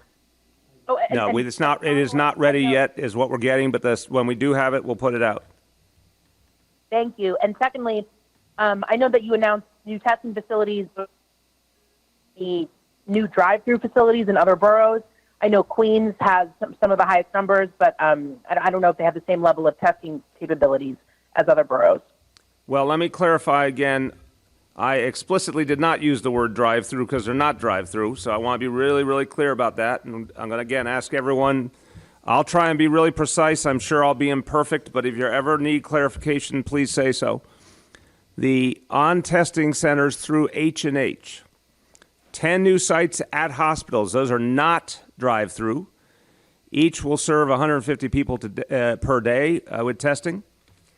8 open already: Bellevue, Elmhurst, Harlem, Jacoby, Kings County, Lincoln, Woodhull, Queens Hospital. 2 more open next week: Coney Island and Jacoby. None drive-through. On the 7 new sites at the Gotham clinics, these are also not drive-through. Each will serve 50 to 75 people, and those are all open, will be open this week: Belvis, Cumberland, East New York, Gouverneur, Morrisania, Sydenham, Vanderbilt. 4 new testing centers, 100 people per day, 2 open: Coney Island, Jacoby. 2 coming up: Kings County, Queens Hospital. None drive-through. Everything I've just said by appointment and prioritized testing only. The only drive-throughs are the state-operated one on Staten Island and the 5 that are coming in coordination with FEMA, but we don't have locations or start dates for those yet. That's what I was asking about. So do we know when we'll get those locations and start dates yet? Just what I said. We don't have it yet, and when we have it, we'll tell you. Last but not least, Yoav. Yoav. Hi, Mr. Mayor. Hey. 2 questions. One, I know you said there's no citywide shortages and there's not expected to be for a few weeks, but are you hearing from individual hospitals about specific shortages, either of masks or ventilators? And if so, what is the city doing about those? And can you identify any that you might have heard from? I heard rumors, but then generally, and again, we have the health commissioner here, CEO of Health and Hospitals here, emergency management commissioner here. I think if anyone has different information, they'll jump in. But we heard rumors. We did some follow-ups. I think there were some places that had either, they were getting worried about a shortage or they had some very particular thing they needed some quick infusion of. But the basic reality has been we have supplies, and if health facilities need them, meaning hospitals, we can get them where they need to go. But I am not seeing this as a major problem at this point. I am very concerned going forward, but I don't see it as a major problem at this point. Dr. Katz, you want to add, or Dr. Barbeau? I would just like to validate what the mayor has said. Health and Hospitals runs 11 hospitals, and there have been moments when we've needed to move supplies from one hospital to another. There are also people who are sensibly worried that will we have enough supplies for 2 weeks from now, and as the mayor has been very clear, that's why we need restocking. So I want to assure people that yes, as of this moment, we do have enough supplies and we're able to move supplies. And I know that's true of other hospitals, but also understand why people may not have that perception, because they're looking at in their hospital how many of the N95 masks are there right now and thinking this is not enough. So I understand the concerns, and I certainly appreciate the mayor's call for help for us to get that restocking. But at the moment, the hospitals have what they need. So to both our doctors here, I think it'd be really helpful. I think it's a very important question. Let's kind of demystify a little. If a voluntary hospital or an H&H facility needed suddenly more surgical masks or whatever it was, just let's explain to our colleagues in the media how that request would be acted on. Who would they call and what happens next to make sure they get what they need? And obviously our emergency management commissioner might want to chime in as well. Does either of you want to start? Sure, I'll start. Go ahead. So we work closely with our state counterpart to ensure that we communicate with our hospitals on a regular basis and query them on where they are with regards to specific supplies related to masks, gowns, etc. And we ask them how long they think that the particular supplies will last and if they are anticipating a delivery, so that if there are concerns about potential shortages, we then work with our partners at NYCEM, Office of Emergency Management, and at the state to ensure that these hospitals get their supplies in a timely manner. You want to add? Yes, and to demystify, as the mayor has asked, all of our 11 hospitals have already been moving supplies and moving patients. So some of our hospitals have been more heavily affected, such as Elmhurst and other hospitals, and we've responded as a system by moving supplies, staffing to Elmhurst to do that, and also moved other patients who didn't need to be at Elmhurst to other hospitals. So that's what hospital systems do to respond in a crisis like this. Okay, thank you. And I did want to ask one other thing about the disease detectives. I'm curious if their role has changed now that the number of cases coming in is so high. You were planning to double the size of the team, but if they are still doing what they were doing, how do you decide which cases to investigate? And is that work even, how useful is it at this point of widespread community spread? I'll start and pass to the commissioner. We doubled the number, and we're going to continue adding it. We're in a different strategic context, but there are plenty of situations where that work is absolutely crucial. The commissioner can give you a flavor of that. Certainly. We've said before that as this outbreak matures, that the work of the disease detectives will focus to prioritize on identifying potential outbreaks amongst healthcare workers, because again, the primary focus here is to ensure the capacity of the healthcare workforce, and then also to work to identify potential clusters in nursing home facilities as well as assisted living facilities. Okay. All right, everybody, thank you. We appreciate it. We're in a new world together here, but hopefully we made this work together today, and we'll be giving you more updates shortly. Thanks so much.